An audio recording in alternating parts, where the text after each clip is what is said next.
You are watching the Vodka stream.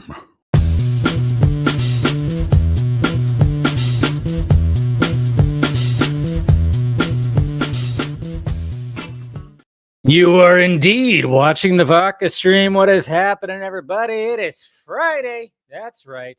We made it through another week. Thank God, right? This week wasn't as crazy as last week. That's for damn sure. My brain is not as mushy. That's for damn sure. At least that's the case. But yes, the weekend is here. I actually worked a half day today, which is always great. I got, you get done with your work. You got a little time. You're like, hey, boss man, can I check out early? And he said, yeah, have a good weekend. So cheers, guys. Got my little vodka spritzy right there with a lemon wedge. That's right. So hopefully you guys are doing good. Who's out there? Talk to me. What's going on? We got Kenny right here. Dave, hope your Friday is going well. It actually is. Like I said, half day. Treated myself earlier today. Yeah, great stuff. So super excited for DCU, Superman and Supergirl Woman of Tomorrow. And then, of course, I'm going to give my 2 cents about the photo and everything. So do that. And the show's opening. What's going on, Ryan? I have Get the Comic now. Okay, how's it going? And Braden, how you doing there? Unpopular opinion, I thought Mark Strong as Sinestro sucked.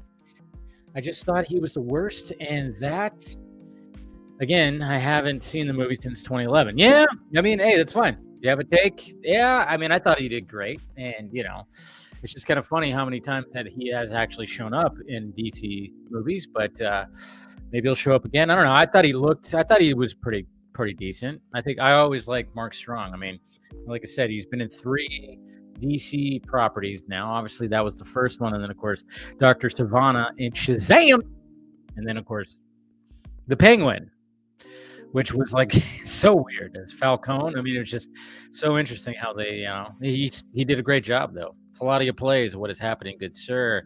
Shano, greetings and salutations on this fantastic Friday. Yes, I know it's interesting. It's interesting. This has been an interesting week. I told you guys on Wednesday's show I had some news and stuff like that, but again, it's one of those that I'm just kind of like not going to talk about it quite yet because it's very fresh. So, but I do have some news that's going to be coming up in the future when it comes to like a life change, I guess you could say. Don't worry, nothing's going away with the channel or anything like that or something like that. Don't worry, it's just something else. But I am not going to talk about it quite yet. Not quite yet. So. But it's exciting. Don't worry. It's not like bad news or anything like that.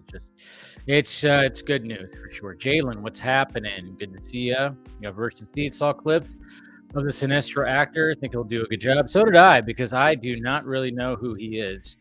But people are, of course, really quick to pass around clips, which is good. I think he'll have a connection to Hal's case, or is a prisoner of sent to Earth. I mean, the fact that we're gonna have Sinestro is it's just great. Kazi Cinema, what's happening? Good to see you, buddy. Jason McKenzie, hoy hoy. Hopefully you're doing good too, sir. We got Game City Savior. Hi, Dave. We always know Supergirl was going to film next.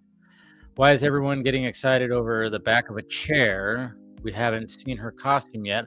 All we know for sure is that her hair will be long. That's right, guys. Why are you guys getting excited for a tease? Stop getting excited. Game City Savior is like, why? Why are you getting excited? What are you, stupid? It's just the back of a chair. It's ridiculous, guys. Stop getting excited over this nerdy shit. Why? Good Lord. Well, I think people get excited because we get excited about this stuff. Sorry that you're not excited, Game City Savior. Some of us get excited. Little teases, I remember when Zach was teasing little things. That was pretty exciting. When they've teased things in the Marvel Cinematic Universe, that's exciting. Things are exciting when they tease, So it was kind of cool, the fact, and I'll get into the whole Supergirl tease and express the little, some excitement that I have. But I know I shouldn't get excited. It's just the back of a chair and some hair. Very poetic. Eleanor, what is happening? Happy Friday and Saturday. Are we getting Supergirl teaser? Just curious. Well, I mean, we got the Supergirl teaser, as in the tease shot that James Gunn posted. When it comes to a teaser trailer, that's probably not going to be for, probably till, it could happen at the end of the year. Maybe they'll do that again. So, but it's going to be interesting to see what they give us from the set. That's what I'm wondering. Music Man, what's happening? So Nosferatu got fucked. Well, I mean, he was actually the one doing the fucking if you watch the movie. But yeah. Well, are you talking about box office wise, or are you talking about Oscars? See, I took that literal. See what I did there? It happens. Venomar, what's happening? Good to see you. We got Jade right here. I like it. Dave, I was mistyping. I meant to say I need to buy the new comic now. There you go. I know, and I still need to read it. And I was thinking about it because after the conversation we had last week, I was like, I need to read it because obviously, we were talking Supergirl last week on the Vodka stream, and I was like, okay, I need to read it, but this week was just crazy, so didn't have a chance. What's going on, RJ? Good to see you. We got Cortez. I guess the new Spider-Man show is getting yeah, I've been seeing that too. So good to see you too. Stop posting about DC, Dave. You're supposed to only post videos and streams when the fandom decides if or when you can. And it needs to be about Zach and Zach only. 24/7 or else you're a plant. That's right. I'm a plant still, guys. I got called a plant again. I think by the same individual. I just didn't. This time I didn't actually like retweet it. Somebody sent it to me, and I was like, "Oh, this guy again." But the reason why I was like, "Oh, this guy is clearly. I don't know if he, he's not smart. I know that because I think there was some grammar errors in there, especially because it's like he didn't know how to precisely use the there or the they are contraction and then the ownership there. He just straight up just used there and he used it all wrong. And I was like, see, that's what I'm talking about. It's like sometimes I just go like, why am I even calling these guys out when clearly they're either a child or they're just not all there. But again, if they want to keep calling me a plant, hey, the DMs are open, guys. The DMs are open. Hit me up. You can come on here, turn on a camera, and let's have a chat. By all means, the offer is always open, for sure. You want to come debate? You could debate. Do that stuff. What type of plant are you? Flower, cactus? Yeah, I would say I'm a little bit prickly, a little prickly cactus maybe. So I hope in Lanterns that Guy Gardner is a jackass, and I hope John Stewart punches the shit out of him. I'm sure he'll get punched. Dave, Toxic Snyder fans are already calling you shill studio plant again. I know they do that. It's fine. Hey, it's fine. They could keep doing that, and they could keep talking about the same 3 movies for the next 37 years. It's perfectly fine. Do what you want to do. Cheers to them. But like I said, they want to have some kind of healthy debate, and if they want to bring forth I have evidence that you are a plant and you are this and that and this, by all means, DMs are open. I keep putting it out there, but so far nothing. Oscar wise, but yes. Yeah. What's going on, Axel? Good to see you, buddy. They're mad that you've only done DC videos and streams, as if you wouldn't do Zach-related streams if there were stuff that. Yeah, it's been quiet. Yeah, he's taking a break. And anytime there's Zack Snyder stuff, or even when there's Snyderverse stuff, like art or animation or something like that. I just posted a clip yesterday talking about Mr. Vega Official, which I love his 3D animation, and they were, somebody was showing off the 3D suit for John Stewart's Green Lantern that looks just like how Zack Snyder's John Stewart would be there. I always love talking about that stuff. But, What's going on, Mr. Bauga? Supergirl starts in Sinestro cast. Always enjoying more of the continuing of the building out of the DCU. Yeah, I said it. And enjoy Zach's vision. It's actually possible. Crazy how that is, right? Lanterns is probably the one thing coming from DCU that even the people who are not excited for the DCU can agree they're at least somewhat interested in. Yes, and I've said that myself too, where I'm like, I think I'm kind of looking forward to seeing what happens with that, as much as I'm looking forward to everything else. But there's just something very, very, very intriguing about that. So yeah, I don't know. There's something about that series and how it's all coming about and who's there. Brendan, Dave, WB haven't contacted me yet. Are you sure you name dropped me? I'll make sure at the next meeting. I'll make sure at the next meeting. So I'll make sure. All right, guys, go ahead and ask some questions. And like I said, donations are welcome, and those will be, of course, the first ones I answer. And then, of course, when the panel comes on, I don't answer questions throughout the whole thing, but I will when it is a donation. Obviously, we will answer that question for sure. So appreciate you guys. And then, of course, I wanted to mention, too, that the executive producer, of course, if you want to become an executive producer, I'm wearing my executive producer Snyder Cut shirt today, actually. Our associate producer, not executive, but Carrie, that's right. Vanderberg is the executive producer. Thank you, Carrie, of course, for supporting the channel as always. So Carrie will be the executive producer for the next week on all the streams. So much appreciated, sir. All right. Let's see here. Let me do that. Hopefully the weekend's going to be good. We're supposed to get some rain, which is what Southern California definitely needs because there's still fires happening. But yeah, it's supposed to get cold. A lot of places are cold. Everything's just crazy, man. Everything's just crazy. All the snow that's happening in Florida. My God, what's going on? Some people said that there's no way that Trump would get reelected unless hell freezed over. Well, here we go, guys. It's freezing over. Pretty crazy. But yeah, the Supergirl tease. We were kind of wondering, okay, what's going to happen? What's going to happen when it comes to Supergirl going into production? And of course, we all just kind of assumed like, okay, it's starting right on Monday, right? Monday morning, that's when the production is happening. Doesn't seem like that's the case. Maybe it looks like, maybe it just started on Thursday, or maybe it didn't, and they just didn't post the image till now. But there was a lot of questions when it came to what we were going to get for the Supergirl movie, what we were going, what was James Gunn going to post? They were going to have to tease something. And, obviously when it came to Superman getting into production, we saw the logo covered in snow. Very much looked like it was just like a Superman, like a dodgeball, with the texture and everything like that. It was interesting, but at the same time, it looked really cool. It verified that he was using that version of the emblem, the certain S. And then it was like, okay, so what's going to happen with Supergirl, Woman of Tomorrow? And then, of course, we get this very image right here of Emilia Alcock. And boom, there it is right there. That's right. There she is. There she is right there, sitting in the chair with a hoodie on.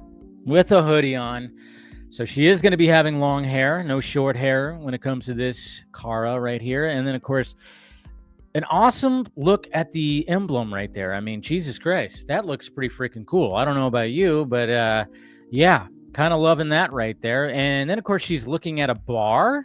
Is that a bar that we're looking at with some neon colored lights and everything? Yeah, that looks very much like that. And then, of course, people were passing around pages from Supergirl, Woman of Tomorrow, showing the very setting that this is probably going to be it. I mean, come on. That's the way you're going to start this off? Sure, 100%. And then, of course, let's see. What did he say? That was Thursday? Yeah. And then James Gunn. I don't even know what he said. I don't think I retweeted James Gunn. Oh shit! I'm gonna get my payment revoked. Damn it. But then I was like gonna take a little bit of more of a look at the S right here.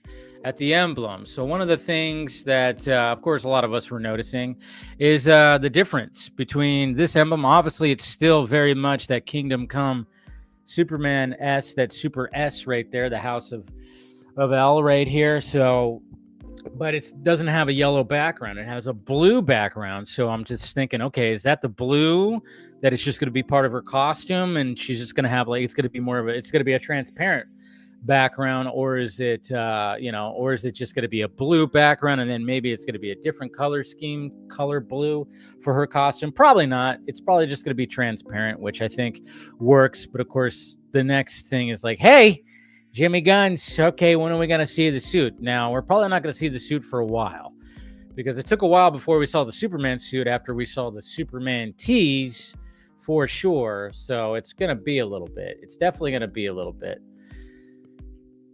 I forgot what James Gunn, I was going to see, like, okay, well, I guess I could just type it in. Jesus Christ, what did James Gunn say? Yeah. I'm fired now, guys. Being a WBD plant, I'm so fired. And I didn't retweet James Gunn. Jesus Christ. Instead, I just, when he actually emailed me the image, I just posted it right away before him. So, that's what happened. But that's what James Gunn.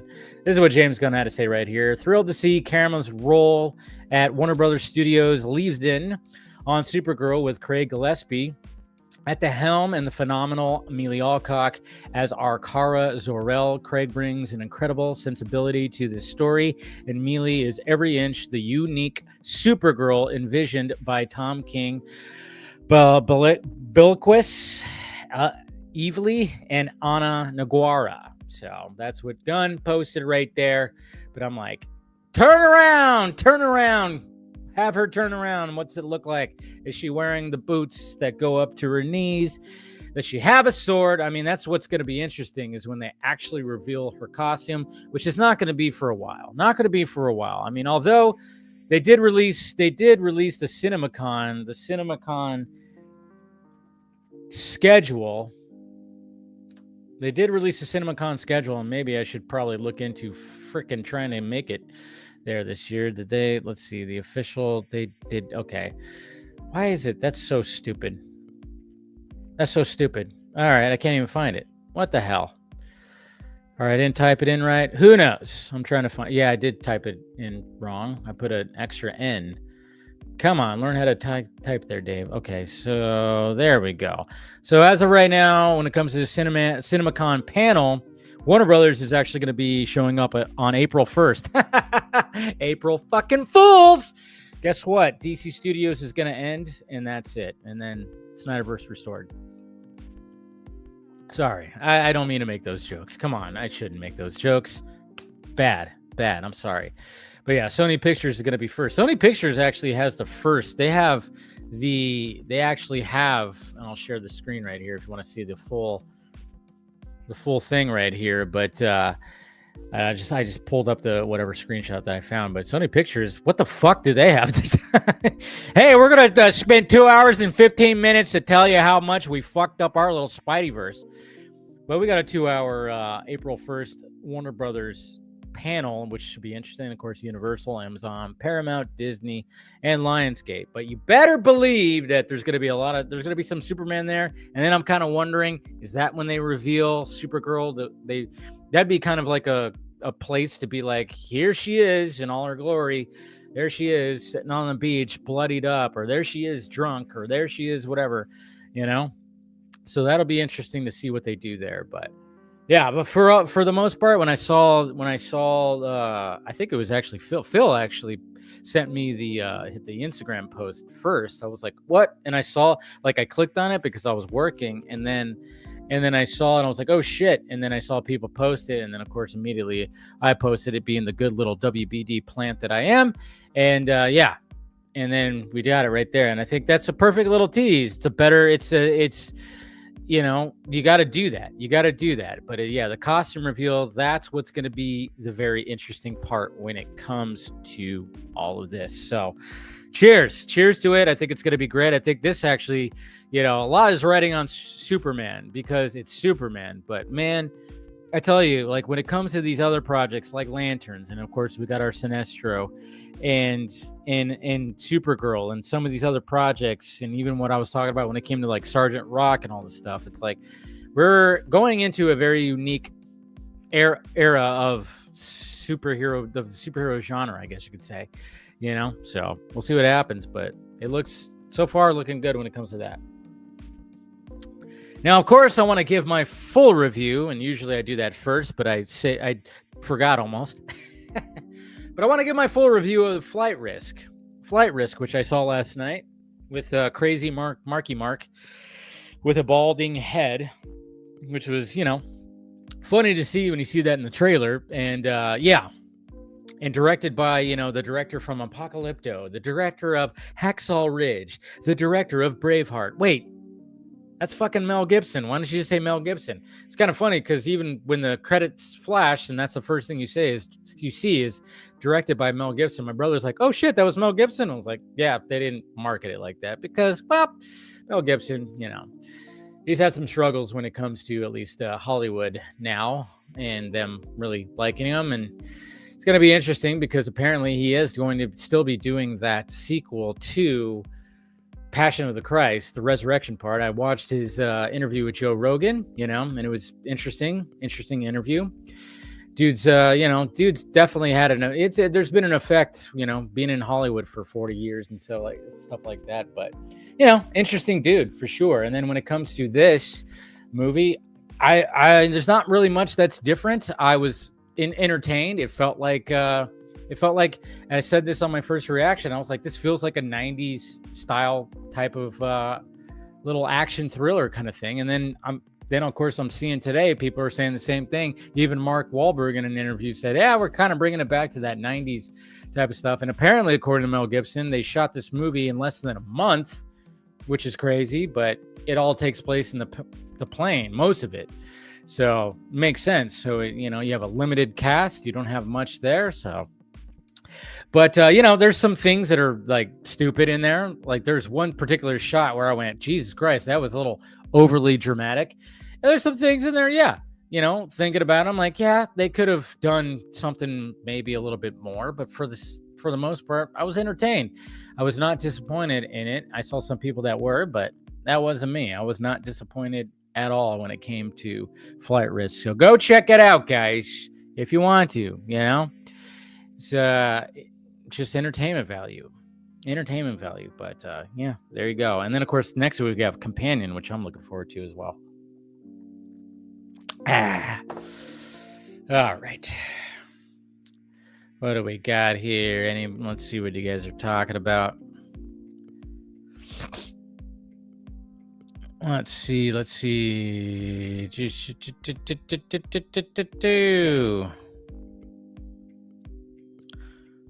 to see. Okay, where are we at here? Okay, so there we go. We're right here. Okay.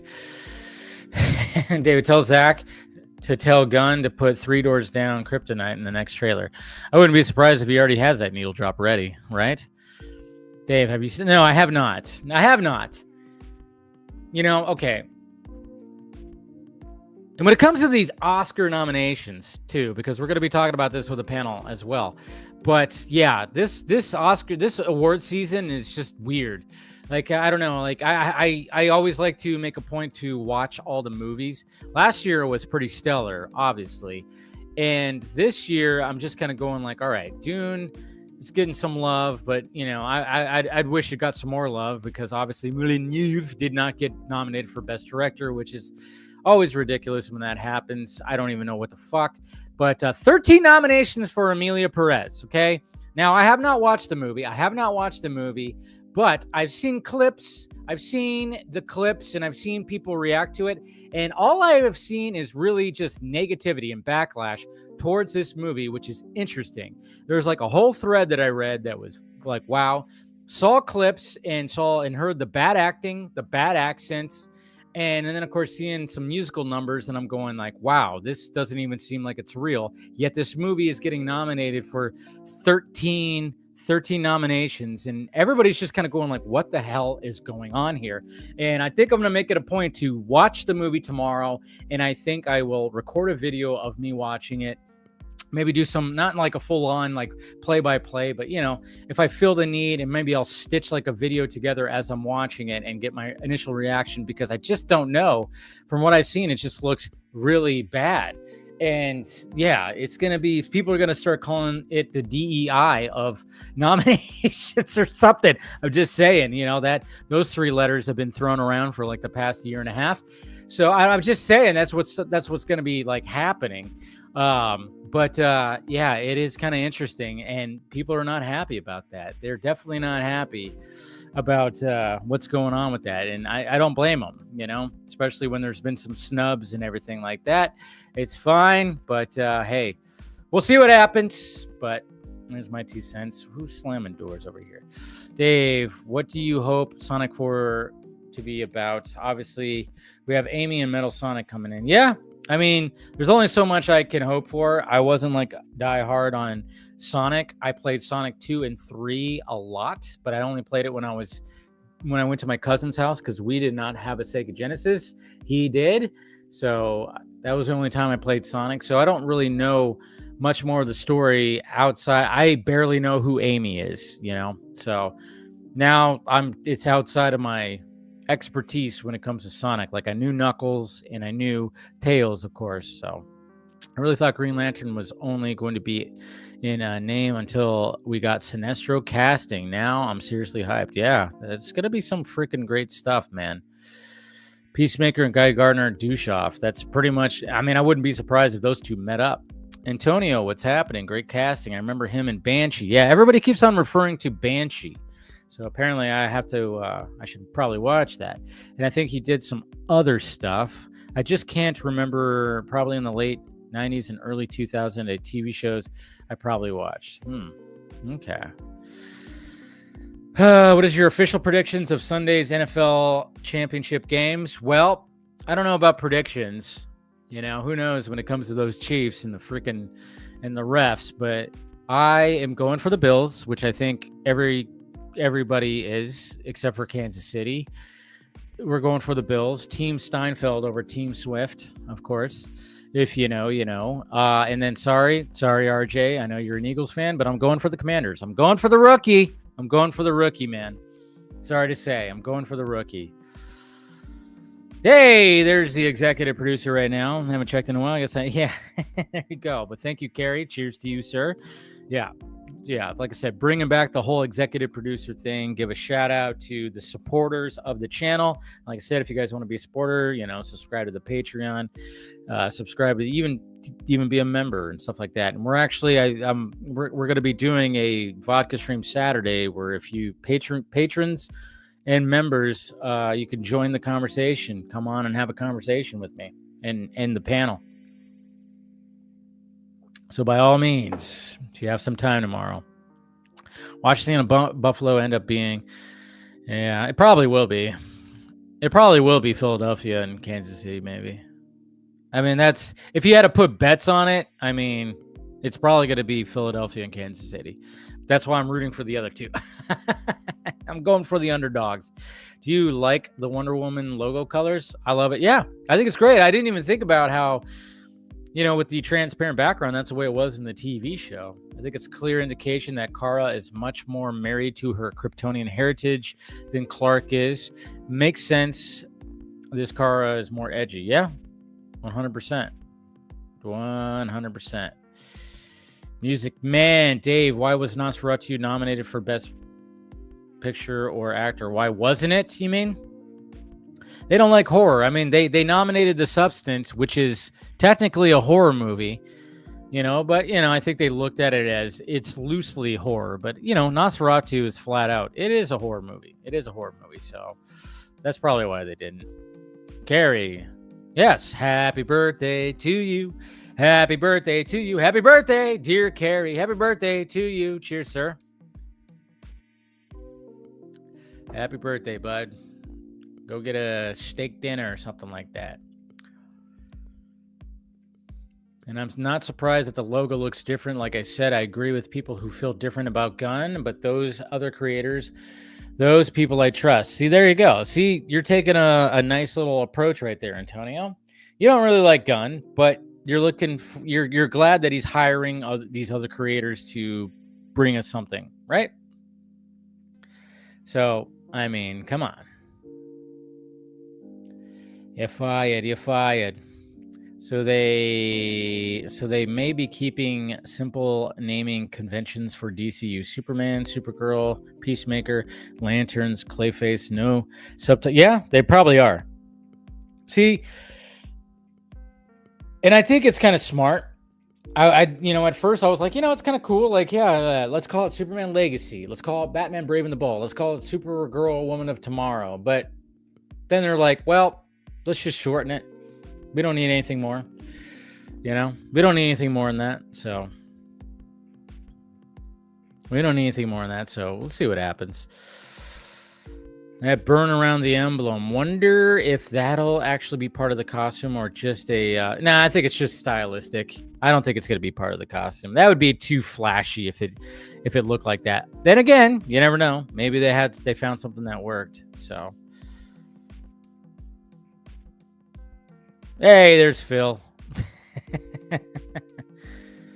Emilia Perez casting is good, as she was Fire in House of Dragon. She's just in a universe that I'm not interested in. Yeah, I get it. I know you're not interested in this stuff, so. But hey, you never know. Could be something great that comes out of us. Huntress, my theory is it will be the DCU's equivalent to Daredevil. Very street level. DC has a huge street level side, actually bigger than Marvel's street level. And street level mean if you do something street level, again, the budgets can be low, can be small. That's the thing. So let's see. Wicked? Oh yeah, Wicked. Yeah, Oscars, yeah. Oh yeah, I still haven't watched Wicked yet. I have to watch Wicked and give my Dave. The Oscars are doing to Emilia what they did with Crash. You think so? Okay. Crash was decent. I wasn't... it got a little overblown, I thought, during that whole thing. But, yeah. So, what's going on? We got Bruce right here. Good to see you. Good to see you. Let's see. We got some more questions here.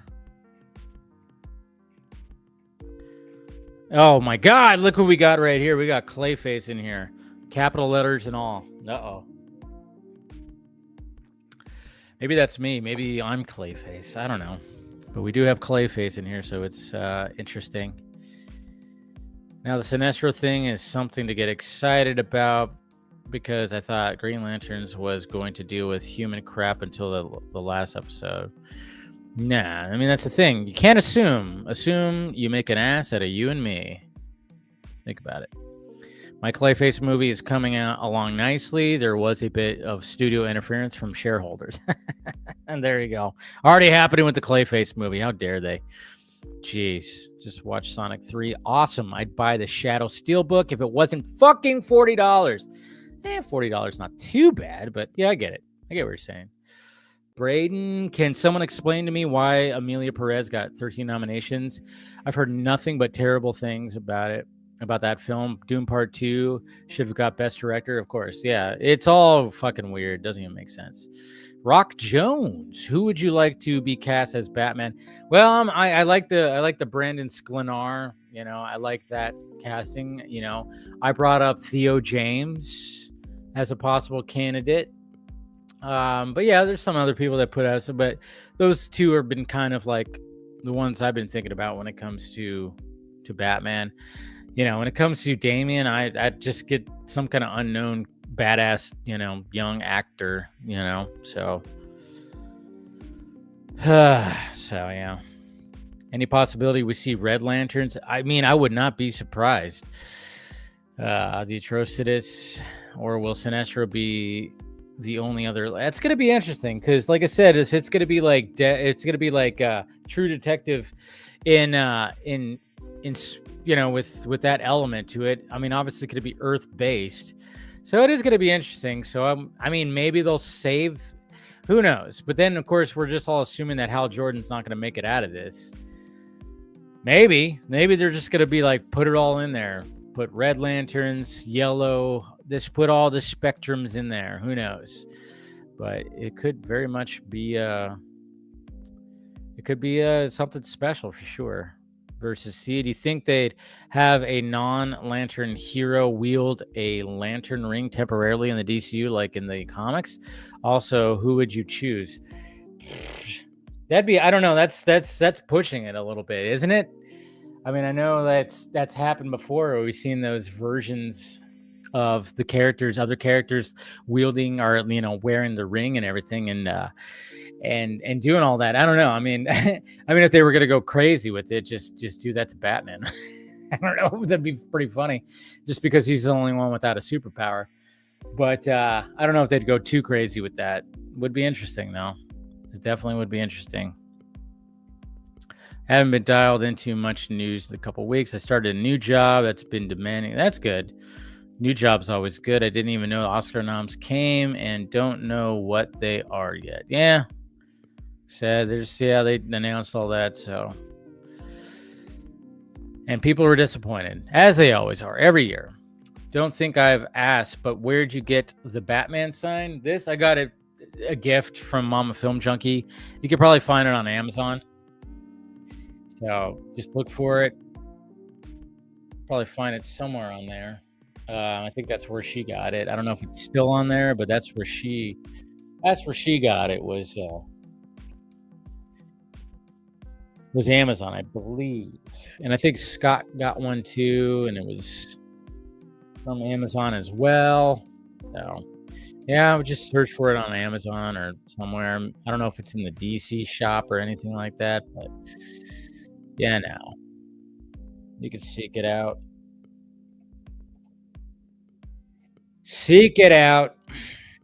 But I love it. I love that little sign. When I knew I wanted it, and then she was like, "Don't get it, because I'll buy it for you." And I was like, "Okay." And then she got it for me. Mama Film Junkie. Always great. Batman with Green Lantern ring would be epic. We already know he was. Yeah, exactly. So Gunn said he watched Smallville and was a fan. Oh, yeah. I think of course. He was on Rosenbaum's podcast. Of course, they talked a little bit about that. I have no doubt that we will eventually get Red Lantern Supergirl as part of her story arc. Kara has always dealt with rage and guilt. Yes, that's what I love, that we're actually going to be like, there's going to be like a level of that. She doesn't know it because it's bottled up. Yeah. It's kind of funny too, because Luis, what's his name? His last name online? Luis Fernando. That's right. Luis Fernando. I don't know if you guys follow Luis Fernando on Twitter. If you guys follow Luis Fernando on Twitter, like, he tweeted out like, hey, he tweeted out the James Gunn's of the Alcock and everything like that. And then, of course, people were like losing their minds, because he said like, oh, it's the first time we see Supergirl on the big screen in 40 years or so. And then, of course, people were like, hey, we had Sasha Kaye and blah, blah, blah. And it was just like, oh, yeah, I think he effed up. And then, of course, he followed up by saying, like, I just meant in her own movie. And it was like, yeah, he messed up a little bit. But, man, naturally, people get so offended by that stuff. It's like, I think I saw a tweet that said, like, oh, they erased Sasha Kaye from existence. I'm like, what?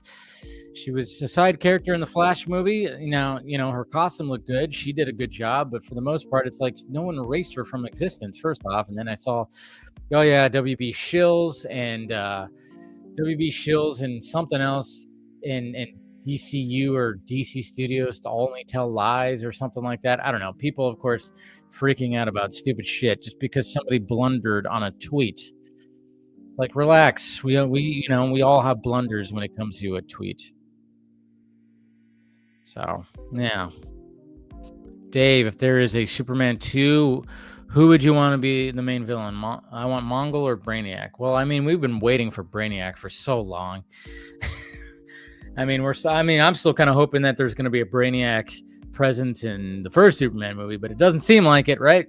It's like, Jesus Christ, when are we going to get a Brainiac? One of these days, right?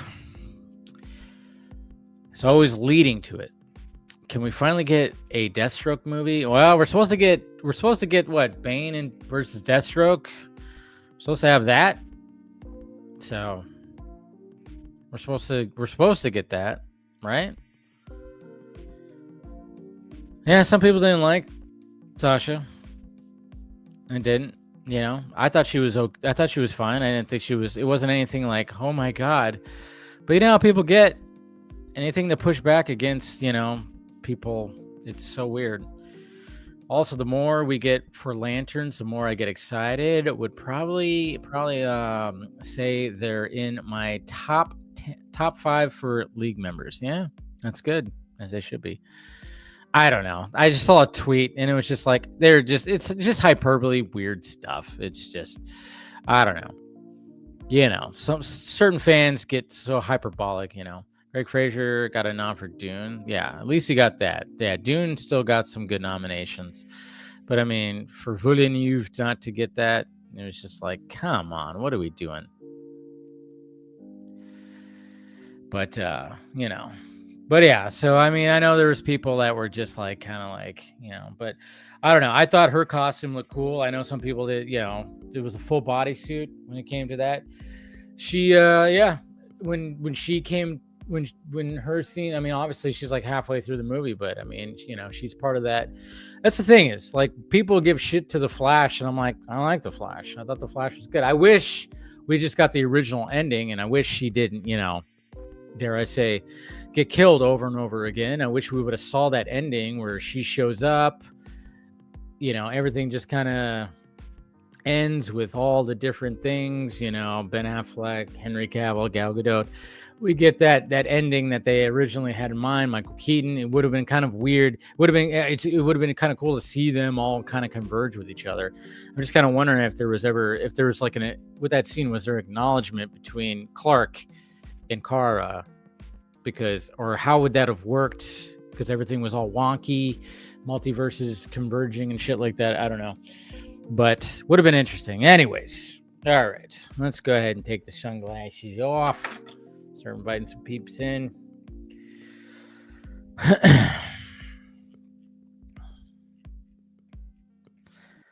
All right.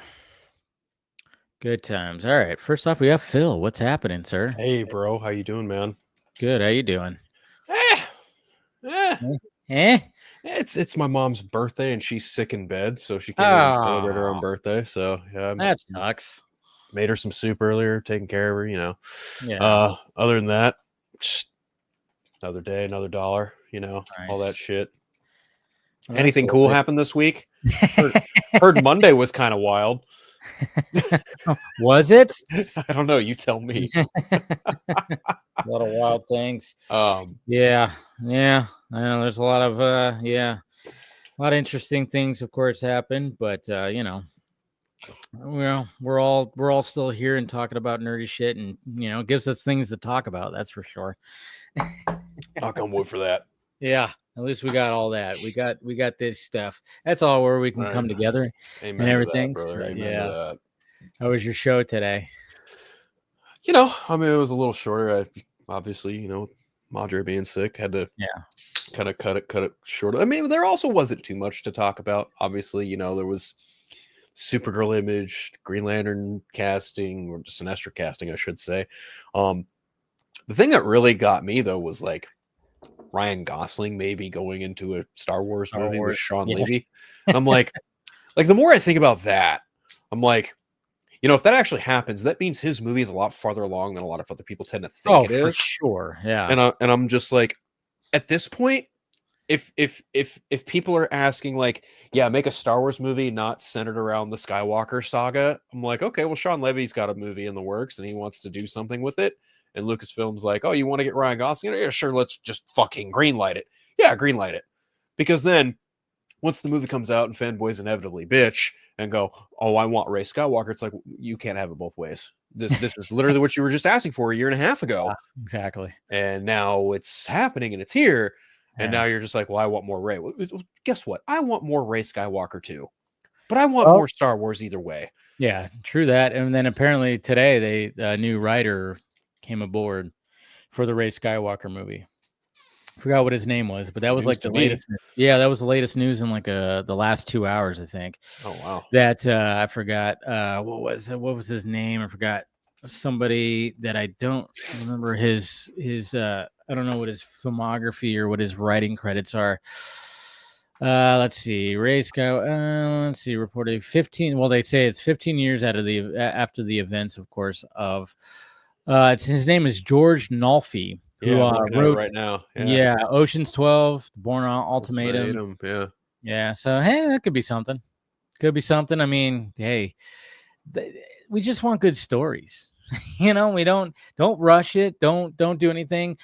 Daisy Ridley is a great likable actress. You feel for her because she went through a whirlwind into the Star Wars universe, and Right. Force Awakens really just got people excited for Star Wars again, bringing everybody back, and they did a pretty good job of merging old and new, Yeah. I thought. But then and then they just didn't know where to freaking take it, and they just kind of, I'm okay with Last Jedi. I'm not a hater of Last Jedi.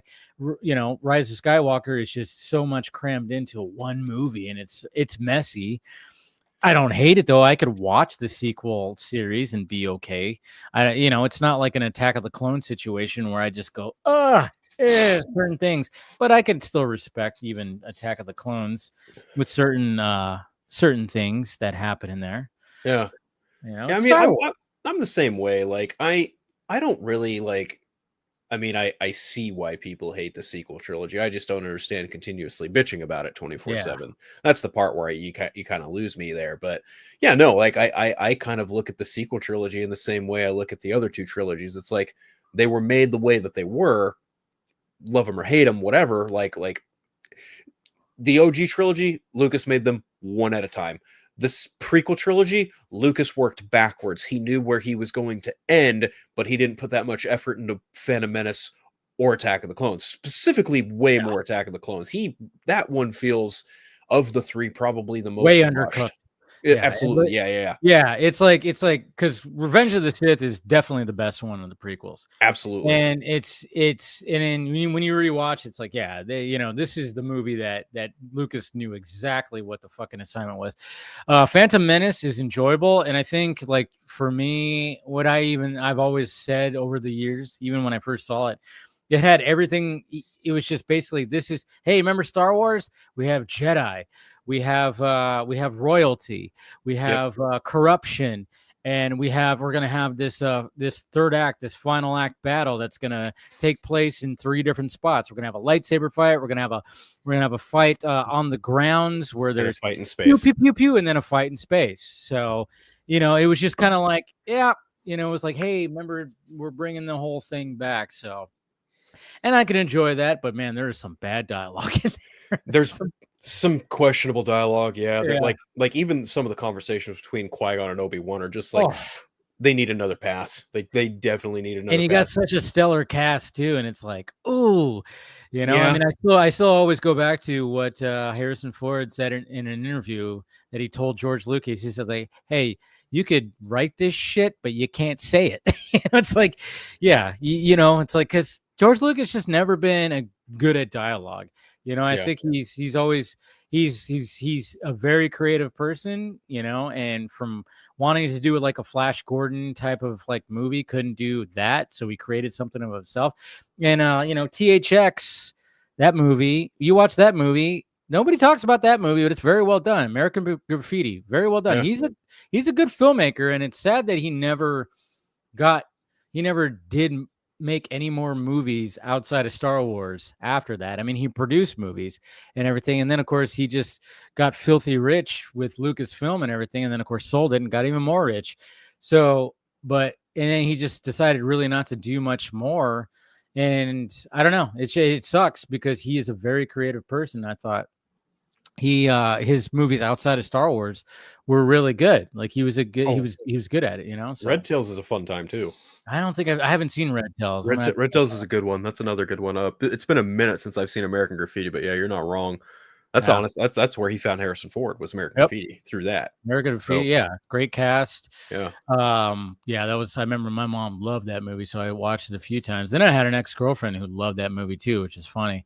So I watched it with her a couple of times. And then THX was just fucking weird movie, but it's good. Like Robert Duvall, futuristic, weird, like dystopian type of like flick. I mean, it's just one of those where you just go, this is such a weird movie, but I don't know. I love it. I thought it was great. So, but we got Chris showing up wearing his Green Lantern shirt, of course. I know I have one too, but I don't know. No, we can't keep doing this. Yeah, I know. You guys, I mean, Phil and I already had a thing. I mean, yes. I'm actually surprised that, I didn't even think about it. I was like, yeah, that's right. I do have a Green Lantern shirt somewhere. But I mean, you talk about George Lucas writing dialogue. I think I think nothing, and I'll always point to this again. I enjoy pretty much most Star Wars in varying degrees. I'm not saying it's all top of the class, but I think my most, like, you're right, Revenge of the Sith.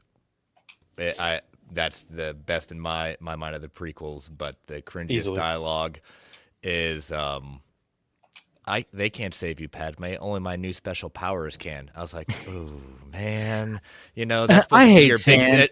That's supposed to be your kind of big, like, villain line at that point, and that's what we got. Yeah. George, don't. You can come up with the vision. You can come up with, like, kind of the outline of it. Let someone else have a go at it, and we can maybe punch it up just a bit. Again, I agree with what has been said many times before. Star Wars is for kids, and if you don't like it, I take the idea that maybe that's okay if you don't like the new stuff. You just didn't grow up with it. That's just written for new kids. For sure. And it's okay. Again, it's okay to not like certain things, and you like the other stuff. Guess what? It's always going to be there. What does our friend Ray always say? There's no bad Star Wars.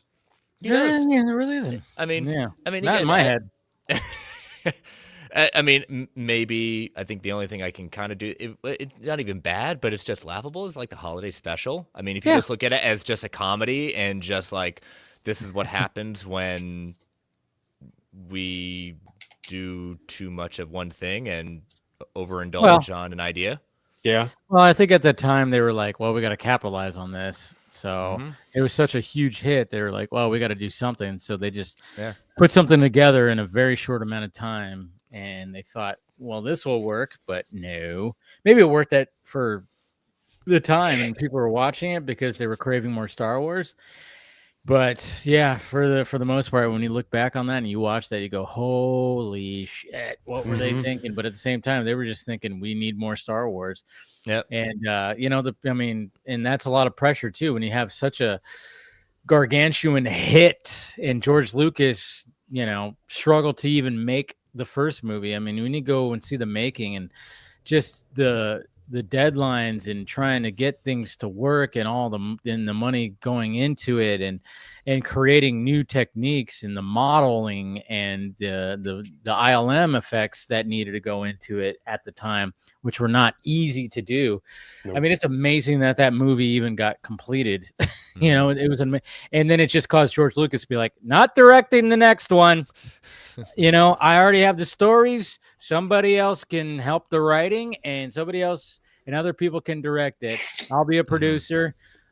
Jesus Christ, I'm not going to go through that again. And, for the most part, it worked out for the best, because Empire ended up being, that one. Yeah. And again, it goes back to what, like I said, what Freddie Prinze said. It's like it was written for kids, and it's just different ages of kids. But it's kind of like if we think about, Batman Forever, especially Batman and Robin.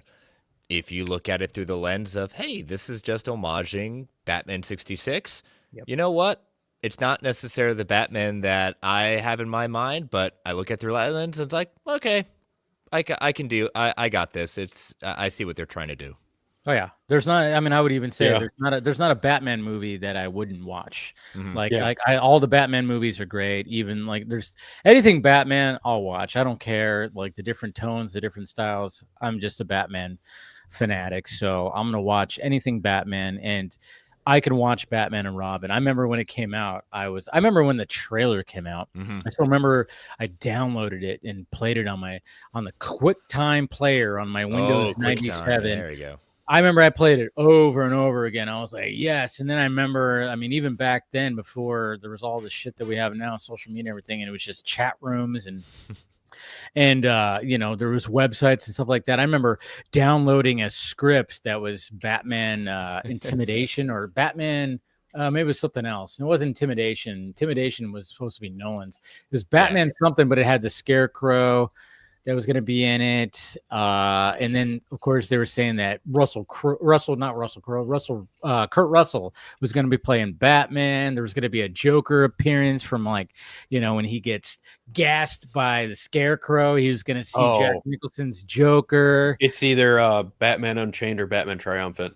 There it is. Yeah. And then they were talking about either Nicolas Cage or Steve Buscemi playing the Scarecrow, and I remember just freaking out about that. I mean, this is why I tell you guys, this is why I do this now at 40 years old, because back in the 90s when the internet was kicking into gear, I was trying to sniff out I downloaded a script, I think it might be real. They were never real. It was fake back then too. Jesus Christ. So, and hey, we got Rebecca showing up. What's up, everybody? Hey. And see, Rebecca, you came back too quickly. Well, I remember last week, I think it was Phil who was like, what if they drop a picture this week? And we were all like, ha, ha, ha. And then they did. I know. But at the same time, I said, by the time you come back on next, I'll have the book read. And I get it. It's a lot. Yeah. Yes, I know. And I was like, I've had a busy week, so I did it. It's still right there. But I didn't think you would return this quickly, but here we are because you've got time. I won't quiz you today. Okay, not today. Today. But if she comes on for a third time in a row, you're on the hook. I know. The next time I'm like, holy shit! If there's more Supergirl news, I better be like, just It's only 8 issues. You can do it. Exactly. So. But thank you for joining, of course. Proper background that you have behind you. But right now we're just kind of we're kind of delving into some Star Wars stuff. I mean, I don't know how much you like Star Wars, Rebecca. Are you? I like Star Wars. Yeah, I'm a fan. I am a collector and fan of Yoda and all things Grogu. So I'm a big fan of that character in particular, or the characters in particular. So yeah, I like Star Wars. I'm not the biggest Star Wars fan in the world. I don't know everything in the mythology, but I like Star Wars. Yeah, man, I used to work with some people that were just encyclopedias. They had all the books, all the everything. It's just crazy. I mean, there's so much out there, which is great. I love that. But at the same time, man, when it comes to movies, this was around the time when Force Awakens comes out, and they just start going, well, this and this, and then it's like, okay, I just know really the movies and some of the animated stuff.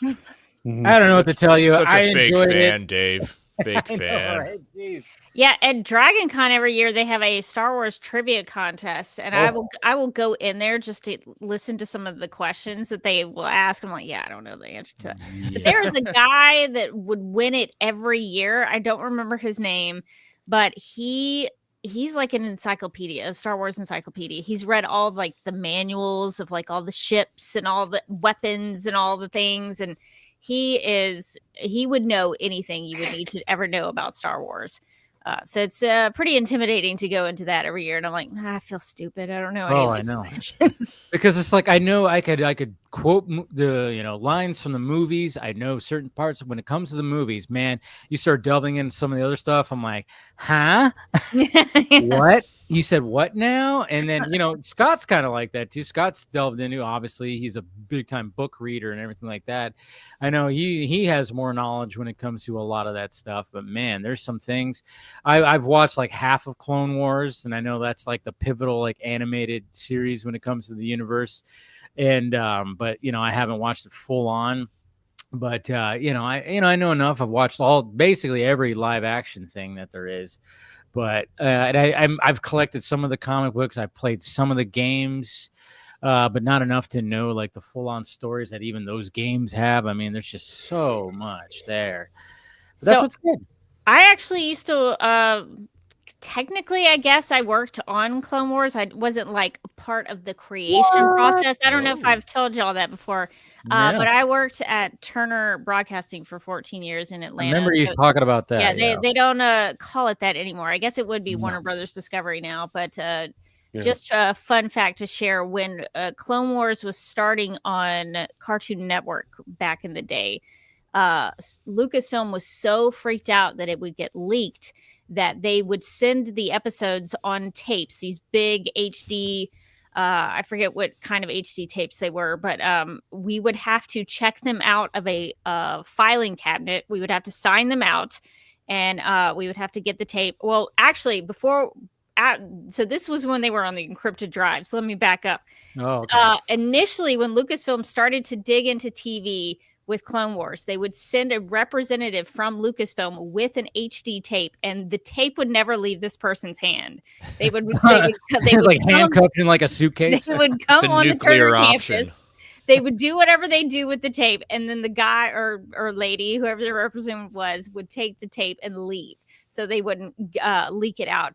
Then they moved on to encrypted drives, where they would then be in the filing cabinet. We would have to sign them out, put our names down, and use an encrypted key to get into the drive to get the files, because I would help with the encoding process. And the reason that I was able to work on that show was because my boss said, whoever is the biggest Star Wars fan in the department can work or can touch this, because it was so like high priority, super secret stuff. And so I sent him a picture of me in high school dressed as Chewbacca with a homemade Chewbacca costume for a pep rally in high school. And so he was like, "You can do it."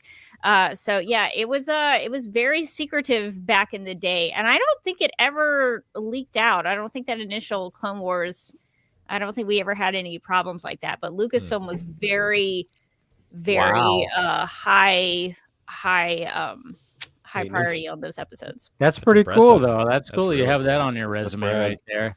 Yeah, You know, so I guess I secretive can stuff. kind of say that I worked on Clone Wars. Hey, you But know, not- hey, we're gonna say back you up we're on gonna that. say not kind of. You did. You worked Yeah. on Clone Wars. That's right. You heard it here first, folks. We got somebody who works on Clone Wars on the Vodka train. So, no, that's really cool. You know, and just back then, I mean, that's what's so interesting too. I mean, like I was saying, like when it came to the Batman and Robin trailer, like I remember just downloading fake scripts. I remember I downloaded like before Terminator 3 actually came out, I remember I downloaded some kind of script that was called Terminator 3 Armageddon.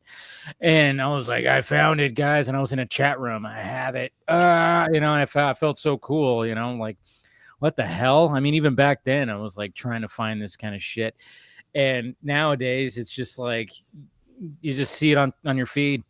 It just shows up and someone slapped the watermark on it, or it's blurry or something like that. You're like, and then nowadays it's getting so, you know, with AI and stuff like that, and people are like, is that real? No, this is not real. I mean, I get sent stuff all the time where it's like, is this real? Nope, it's not. Don't believe it. You know? It's funny because like in 2015, like the tail end of 2015, I got my hands on the OG Green Lantern script for the movie that Ryan Reynolds initially signed on for. Around.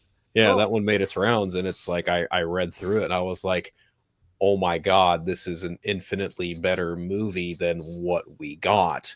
Like when the ring whose fault was that it got so bad? Anyways, gee, I wonder. Yeah, geez. Your guy who pays your side hustle deals there. Oh yeah, he's also part of it. Yeah, the guy with the ball cap. The ring that goes off Abin Sur's hand and eventually makes its way to Hal, it whips by a high school where Guy Gardner is coaching at, and then it whips by the fucking Daily Planet. Oh. Yeah. Like you see that. The ending is a little wonky, but it would have been cool. Hal Jordan would have gotten like 10 lantern rings. He would have gotten the gray in his hair. Yeah, that's right. Yeah. Yep. It was a pretty interesting script. I was like, it's a damn shame this didn't get made. And I could see why Ryan Reynolds would look at that and be like, I want to fucking make this movie. And then they didn't. And then they kept rewriting as they were going. Like, make a big store club. Let's just do that. It's like, oh, they had all the pieces there. But hey, you know, I mean, it's like, again, Lanterns is shaping up to be something pretty damn special, I think. And like I said, I don't know the guy. What's his name? I don't even know. Ulrich. Jesus Christ! I'm trying to look at my feed here. What's his name? God, I don't know. I can't even see it. Where did I post it? There it is. His name is Ulrich Thompson. There you go. There you go. Jeez. That took a bit, but never really seen him in anything. But I mean, just looking at his face, I'm like, okay, I could see his face being that purple pinkish, hue, and I could see it. I'm like, okay, fine. I mean, Mark Strong did a great job, but Mark Strong always does a great job. I don't think I've ever seen anything that I've said Mark Strong sucked in that. Anybody ever said that? I don't think anybody's ever said that ever. Even in the second Kingsman. I was like, hey, even when he was singing before he dies, spoiler alert, in the second Kingsman, he does like a little song thing, and I'm like, he has a great voice. This guy can do everything. My God, So, but yeah. So I mean, that was the news today, and it's like, and apparently they already had their first table read because somebody posted a screenshot on their stories. I forgot who it was. I didn't tweet it or I didn't save it, but they said table read number 1, and they said check. So they're ready to go. So I don't know when we're gonna see something when it comes to that, but my God. Rumor is it starts filming February 13th. Oh, there you go. Something like that. It's a rumor I keep seeing floating around. Happy Valentine's Day. Well, that's 14th. But hey, Eve. Yeah. But yeah, I'm kind of wondering. I mean, I think James Gunn's going to keep the trend alive, or it's like, hey, when something kicks into gear, tease something from it. And obviously with Superman, the first thing we got was just the logo in the snow, which was really cool. And then now, obviously, we got, hey, there she is, sitting in the chair, wearing a hoodie. But then we get that logo. But then, obviously, what's behind Rebecca? Oh yeah, that's like, definitely the scene. That's definitely the set from Superwoman of Tomorrow #2. I couldn't remember if it was that one or if it was the opening where she's at the bar, hunched over, fucking drunk. Yeah, the only reason I think it's this one is because of the colors that are in the picture, and also the bar stools look very similar. Mm-hmm. Okay. So yeah, that's what I'm thinking. Yeah. Which is pretty cool because this is right before a really, really big sequence that I hope that they really do a faithful job bringing to the screen. I don't want to spoil it for Dave. No. But it's a pretty epic red kryptonite sequence that happens in the story. So I know exactly what you're referring to. So knowing that this may be in there, that makes me think that they're probably going to go into that scene as well. Yeah.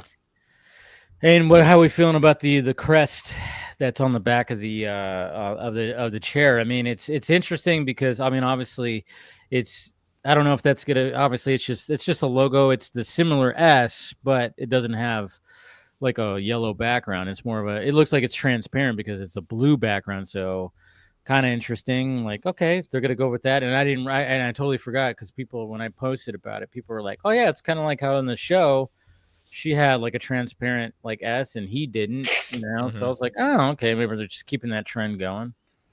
It could be similar, but it also could just be like that's how they wanted to make that chair. It could just be like that's what looked good on that chair. So I'm not gonna put too much stock into that until we actually see the suit revealed. But I think it's cool that it looks like Cal's. So I think that answers maybe a question that we had: would they be similar? So it looks like they are. So I'm just really excited. I was surprised by how excited that picture made me. I think somebody in your chat earlier when you started your stream was like, "Why is everybody getting so excited about this stupid picture?" And I was like, well, I think I can answer for a lot of Supergirl fans that it's like, oh, it's actually happening. This is a thing that's happening now. Like, this is not just an idea out there in the universe. It's like a thing that they're actually doing. So I think that has made me much more excited that there's something actually in the works. We see proof of it now. So I think I was surprised at myself for how excited I got over it because I haven't been this excited about a movie in a long time. So even just seeing the back of her head sitting in a chair on the set that looked just like a scene from one of the comic book issues, it was just really exciting. No, that's good. I mean, and that's the thing is like when people don't realize that. I mean, obviously this is not the first time we've seen Supergirl. Like, even recently, there was the Sasha Kaye stuff, but that was, and there was also like I remember during that time before this whole new DCU thing, they were talking about, oh yeah, they want to spin her off into her own movie, and then there was like talks about, oh yeah, there's going to be a movie with her and Batgirl. They're going to try to do something like that, and it was like. At that time we were just like, all right, we don't know if anything's sticking here. We were just hearing ideas. Like you said, it's like, we don't know if anything's going to happen. We just know like, oh, there's just things out there. There's people that are scooping things. There are reports on the trades that are saying stuff. And we just didn't know. As DC fans in the last like 4 years, it's been, the thing that's been like the most exciting, of course, was Zack Snyder's Justice League that came out. But then it's like everything else around it was like, what the fuck is even happening right now?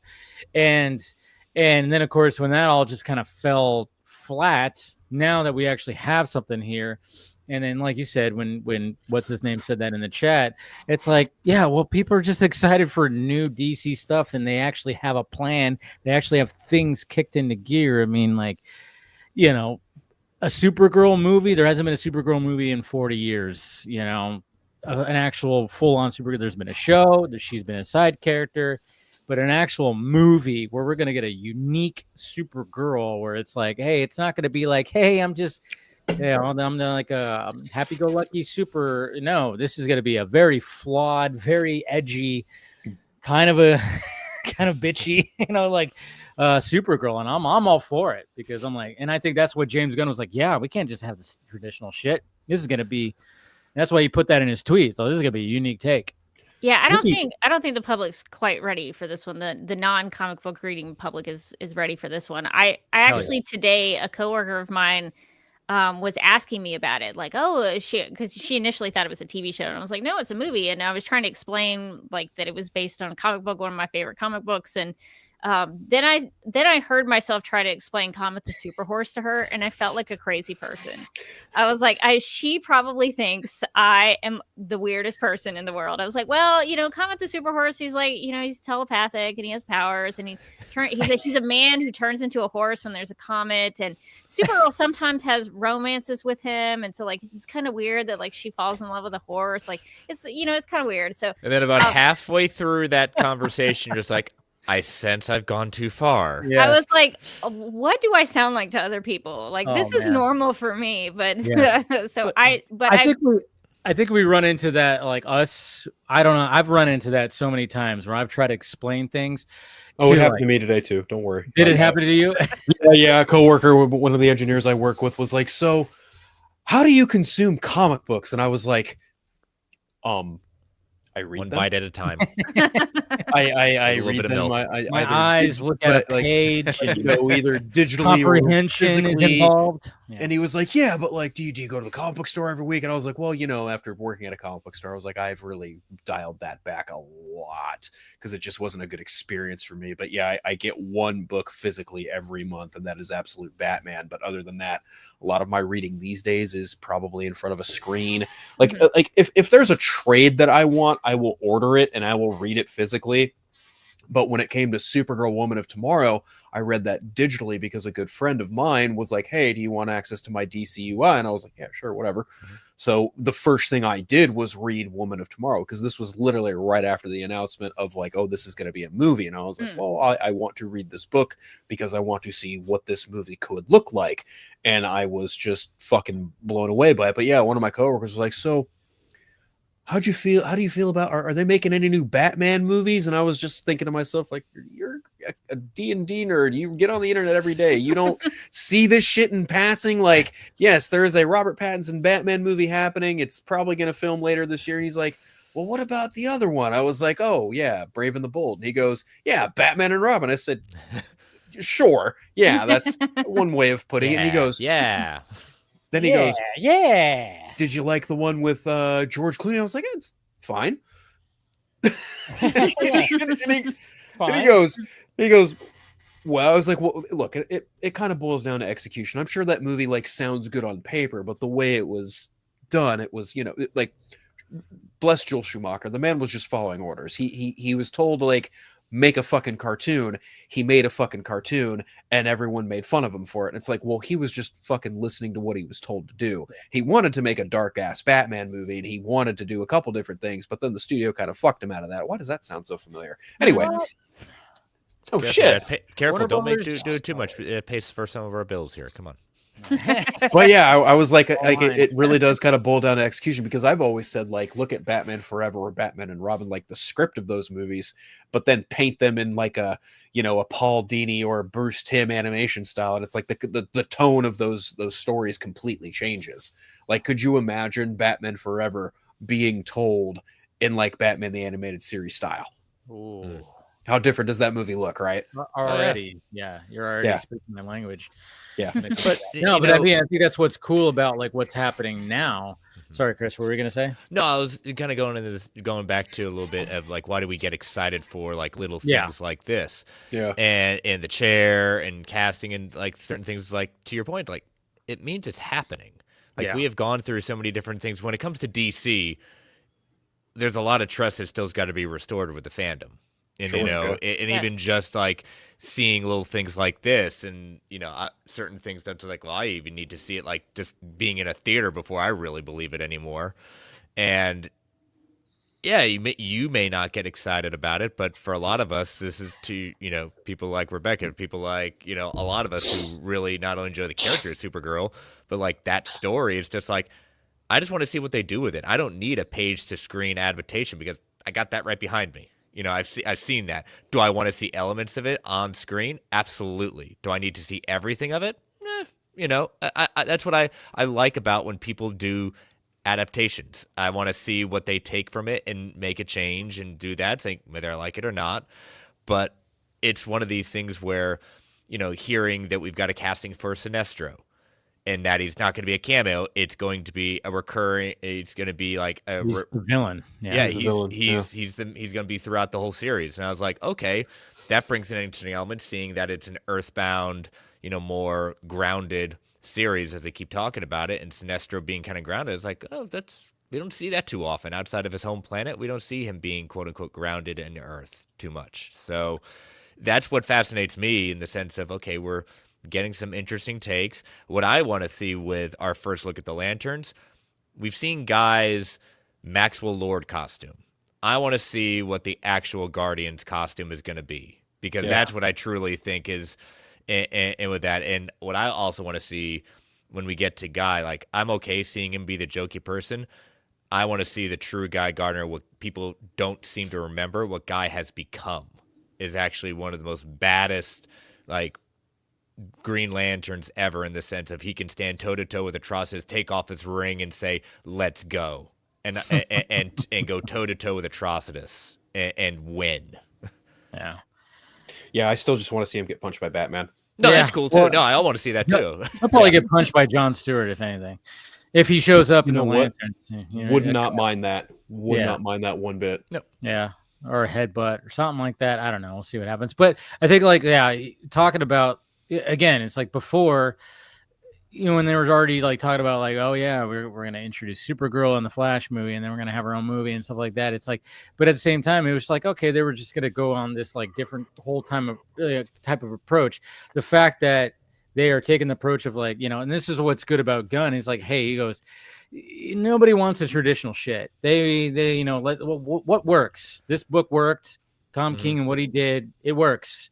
So and people are going to be surprised by this, and I would not be surprised. Like, there's a lot riding on Superman, and 100%. But it's just so funny because when you look at the slate, especially things that are out that are going to be kicking in production, Supergirl and Lanterns, there's something more exciting about those because, Superman has to like introduce this world, and we saw the trailer, and it's not perfect. It's not perfect. We're all just kind of like, it is Superman, but. There hasn't been, there's been versions of Supergirl. Now we're going to see her in a different light. There's been versions of Green Lantern. Now we're going to see it in a different kind of way. And I think Gunn knows this and realizes that. It's like, hey, and so when we see this stuff, we get excited, and we know that, oh man, we see this cool shot of Emilia Alcock sitting in the chair. We see the logo. She's wearing just like a hoodie or something like that, obviously covering probably, the costume. And and you see the blurry background, and immediately people were passing around that shot that's behind Rebecca. Like immediately they were like, oh, this has got to be that setting. And you better believe that James Gunn like put a lot of input, because obviously, you know, doing Guardians of the Galaxy and having that kind of aesthetic, it's probably going to be a similar aesthetic, but obviously he's going to let Craig Gillespie do his thing too, which so it's going to be interesting when and I'm wondering if CinemaCon is going to be the place where they go like, oh, hey, by the way, there she is. Maybe, who knows? That's in April, plenty of time. We'll see. I think the movie's probably still going to be filming by then. Probably. I think might be towards the end though. Yeah, maybe. It will be towards the end because that's going to be April's pretty. You know, it's like 3 months. I think the earliest we might see something from that movie is maybe Comic-Con. Yeah, could be that too. Yeah, I think CinemaCon might just be specifically just Superman. Yeah, you know, and they probably will have something there. Maybe the cast will show up on stage, but you never know. But yeah, like at the same time, it's just posting that. I thought that was a good little tease. And like I said, it seems like a majority of this movie, there's not going to be anything outside shots like at a real location. It's going to be specifically, staged, and because it's all taking place in the cosmos and everything like that. I just wonder though, it's like, what is Jason Momoa going to tease when he starts filming? That guy, my man. Probably a white hand holding a cigar. That would be my guess too. Something like that. Maybe just do something. And that's the thing is like, I mean, I know we talked about this last week, and I know it's like, we hope that, he's not in it all that much, which I don't think he is. Probably just a scene and everything. Like, and I know, Rebecca, you were worried that he's gonna like end up taking over like too much of it. But it is a huge fear of mine, but I'm willing to wait it out and see what happens. I just don't think that, I don't think, but it is good to have that to have that ace in the sleeve, because Momoa is a good hype man. He definitely is a good hype man. So for him to just kind of just help with the hype, I think that's it's definitely gonna help the movie for sure. But like I said, just looking at the thin script that he had, he's only in it for one scene for sure. So yeah, and I think also when it comes to that picture that they released, one of the things that also got me really excited was the set, like in the background, because one of the things that is so important about Supergirl Woman of Tomorrow, why it's I think so beloved, is the art and the colors.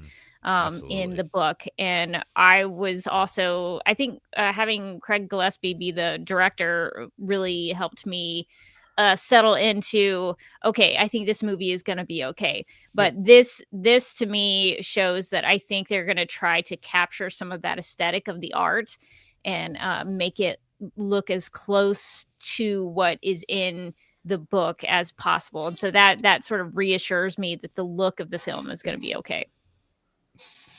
Yeah, it definitely does look that. I mean, I love how immediately when I saw these lights, I'm like, man, that's the color scheme for like Blade 2049 right there. Yeah, it sort of does look like that. Yeah, the orange and the teal, green, bluish like lights right there. But yeah, I mean, but that's what's so cool. It's like this is what you got to do to build up hype. I mean, don't show the full on set. You're showing her, she's in focus, blur the background.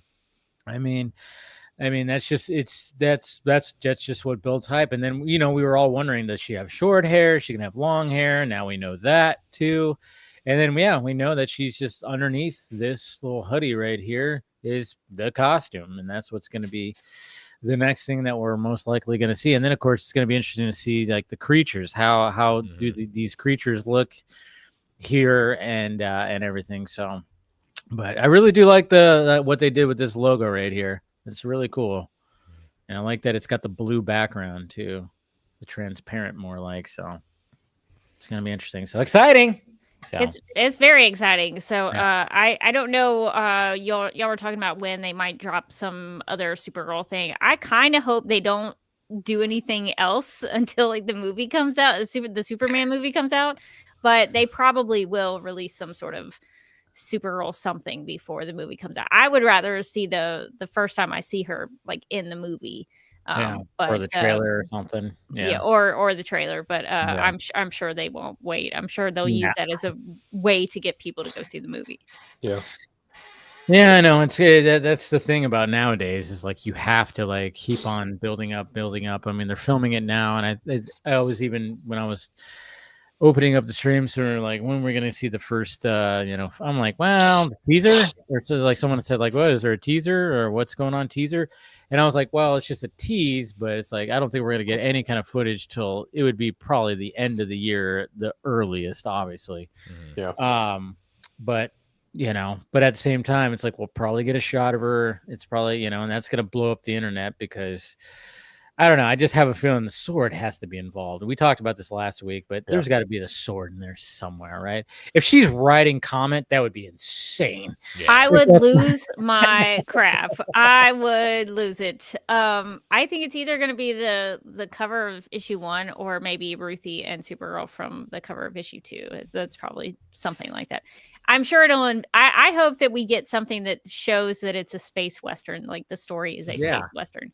I would like what better way to do that than her doing that? Right? Riding a horse. Yeah. You ride horses in westerns. Exactly. That's what they should do. They should just make it the poster just be Comet the Super Horse. Yeah, and that's what's funny too, because like that there's like they probably have there's concept artists that are working on that first reveal right now. It's like, what do we do? And of course they're probably taking notes of like, well, remember when we first revealed the Superman costume? That kind of got some backlash. People did not understand that. And it was probably just like, who knows? There probably might be something more to it than we know. Like maybe Gunn was like, no, show that because, this, and this, and maybe there's things we don't know about it. But then at the same time, it's like, well, dude, if you're the only one that know, you and your people only know like what the significance of that in the background is, it's not going to really there was a lot of people going, that's it, Yeah. So now it's like when it comes to her suit reveal, it's like, yeah, maybe you got to do something that people are going to, that people are going to go like, what? They're going to lose their minds about. So her writing comment would be cool. Her just holding up the sword would be cool too. I mean, and then, or just her bloodied sitting on that beach could also just be a cool thing too. I like that approach because that's going to show like, oh shit, this is going to be edgy. This is going to be something. But then again, there might be some like, we don't want to scare the parents into being still. But at the same time, I'm like, I mean, obviously they're going to have to PG-13 it, of course, but it's like, how hard of a PG-13 is it going to be? Like how much, obviously, because, Gunn's shown, I mean, in the last Guardians, I mean, fucking Peter was getting drunk as hell in the first one. So it's not like he's afraid to show like those. I mean, Guardians 3 had some pretty hard PG-13 stuff. I mean, especially what's his name at the end, get his face like torn up by Rocket, and then they showed it. I was like, they fucking showed it? I was like, what are you doing? You're showing his face. Why not? You're going to drop one F-bomb in it too. Why not show that? Let's go. So I'm just kind of going like, so Gunn's just like, hey, I'm just going to like tiptoe like on this line. I'm not holding back. And that's what I'm really hoping when it comes to Supergirl. It's like, don't hold back, man. I mean, obviously got to hold back a little, but hey, just hold that edge. And I think Craig is hopefully, I'm sure Craig is like on the same boat. They're similar. They know the script is great and they all have a clear vision of what's going on. And this shot is just, it's a beautiful, like I said, it's a beautiful shot. Beautiful tease, I think. Yeah, it was unexpected for me. So when it popped up, I really lost my crap over it. Another thing that could be kind of exciting if you wanted to show it was a different kind of Supergirl, or that it was maybe just kind of different. There is a moment in I think it might be in issue 1. I guess it's kind of a spoiler, but Supergirl does get hit, I think, with a bunch of arrows. And so like she's got like stuff sticking out of her because obviously she could withstand all that stuff. So there's a lot of cool moments in that series that I think you could, if you wanted to make a big statement, you could probably do it. Yeah, it's on the planet with the red sun, I think. Yeah. So I mean, that's the thing. A lot of good visuals. And I'm sure, and that's what's so crazy about the process. I mean, how many pieces of concept art that have we never seen? I mean, we always when there's some concept artists that after their NDA is up, they just go, "Hey, look at what I drew Yeah. back in 2015." You know, they start dropping stuff. I mean, that still happens nowadays, and I love that because I love seeing that. It's like, yeah, because it's part of the process. It's like, oh yeah, we had a concept of like this, and this is what possibly the costume was going to look like, or there's always just like that process and all that work that goes into it before you get the final product. And it's always, I always like that. I always like seeing the concepts like into it. So yeah, you better believe that they're just like going like, what's the first reveal going to be? Is she going to be this? I mean, and I'm sure like the stuff we're talking about, they're thinking about, should she be writing comments? Should she be bloodied up? Should she have a bunch of arrows sticking out of her and just kind of showing that, just showing like this, like, and I don't know, it's going to be interesting to see like what we actually finally get. Because again, like I said, when we saw the first image of Corn Sweated Superman, we were kind of like, he's just putting on his boots and what's going on here? It's like there's shit going on in the back. What's going on? What?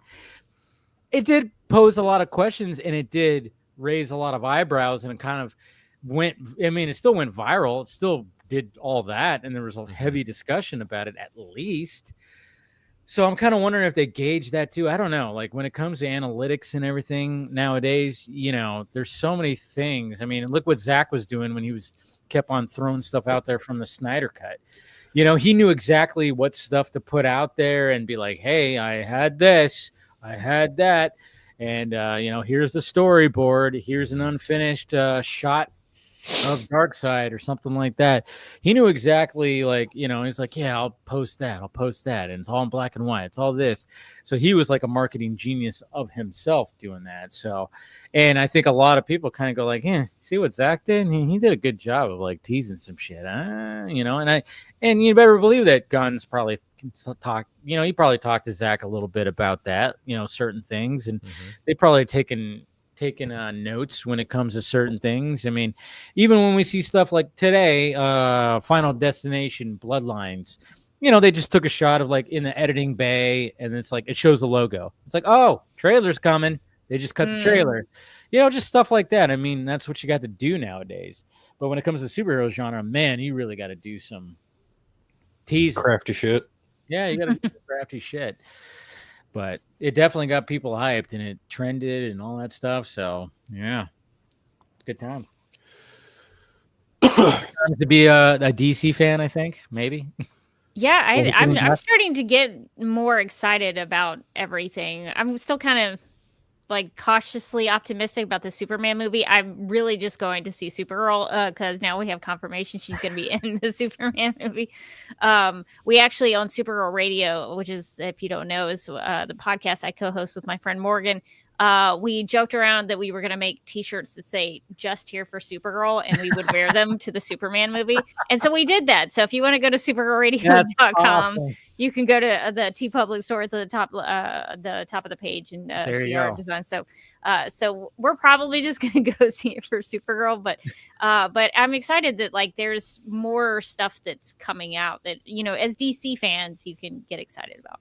Yeah, I think that's probably like one of the bigger W's about all of this, because a lot of people are like, oh, if Superman fails, Supergirl scrap, Lanterns is gone. And I'm just like, no, this pretty much puts a nail in that whole narrative by far. And I'm excited that there's actually going to be a full-on universe where these characters are lived in, it's established. Like, we don't need to do origin stories again, which I think is actually pretty ingenious.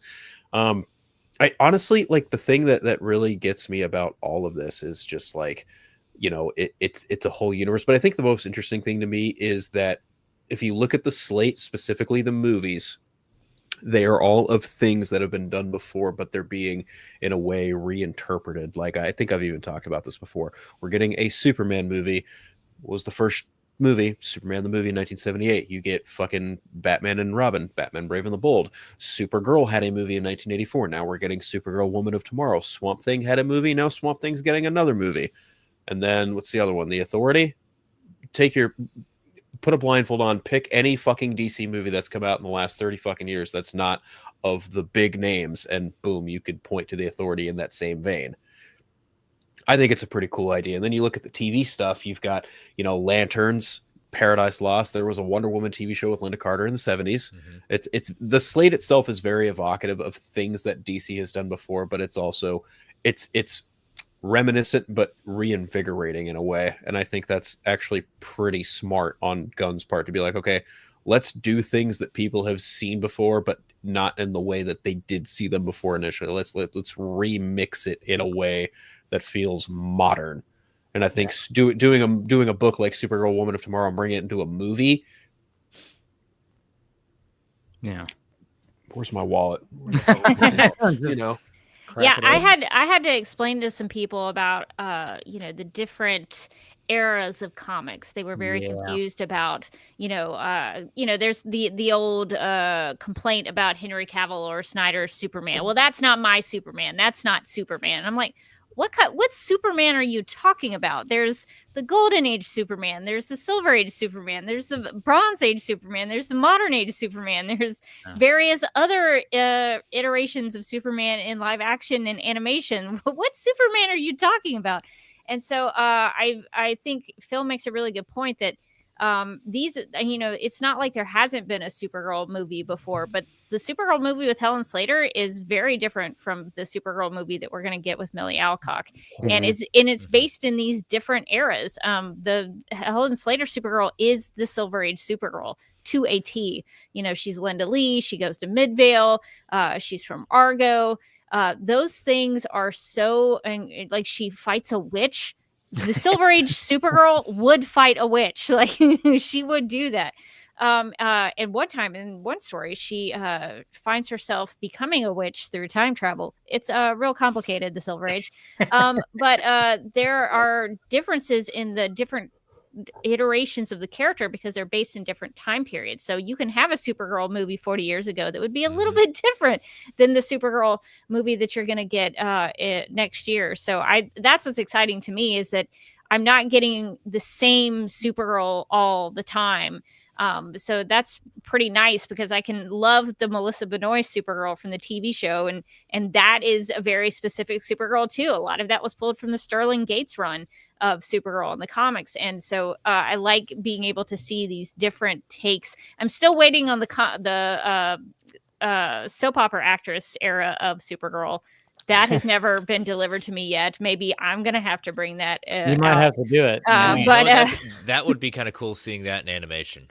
Yeah. Oh my gosh! Like, kind of, I've catching up on the new season of Harley Quinn, but that itself is like soap opera in the. Is it? It's just one of the things of her and Ivy playing itself off each other. It's like, the theater of the absurd.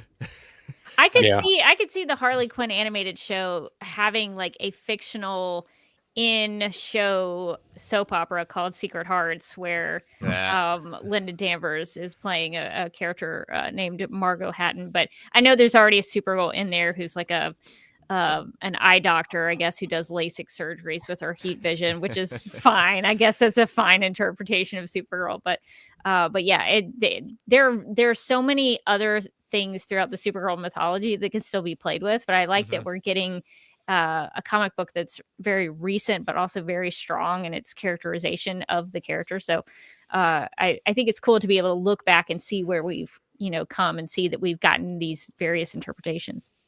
Yeah, it's going to be interesting too to see the reaction to it as well. Like, and how far does it push that envelope? Just from the little that I know from the story, and I will know more of it the next time. I swear, next time you're on, unless it's next week. Well, all of a sudden you're back on next week because they do more. No, but no, I'm just saying, like, from what I gathered from it, I'm like, that's why I thought it was like brilliant. Like, oh, okay, you're gonna do that. And I had so many people like in live chats mentions, what are they doing Supergirl? Why are they doing Supergirl? And I'm like, well, the book, and when Gunn keeps on going, the script that I was given, I was like, it's one of the best scripts I've ever read, and saying all this kind of stuff. It's like, he keeps on emphasizing that, hey, when the script is good, that's when it's like, all right, green light. You get a Clayface script from Mike Flanagan, and it's brilliant. Guess what? You green light it, and then people go, wait, what the hell? And you're like, well, my whole thing was like, hey, if we end up getting our introduction to this DCU Batman within a Clayface movie, I'm like, if you could pull it off, I'm like, good on you, man. If we get our introduction right there and we see him, or maybe we'll just see another silhouette like we saw in Creature Commandos, who knows? But if you're going to introduce like Gotham and you're going to maybe introduce like the world through a Clayface movie, then by all means, I'm all for it. Like I'm perfectly for it. If it's that good and you got somebody who is hyped up and lifted up that is Mike Flanagan, who has done great work. I've enjoyed his work. Everything that I've seen, I haven't seen everything, but I've seen most of it. I would say like, yeah, when those rumors came about, everybody was like, oh, that's pretty cool. And then now that it's greenlit, well, Jesus Christ, who knows what could come from that. And I keep telling people that I'm like, hey, there's not like it's just a Clayface movie that's going to take place in some small town in goddamn Kansas.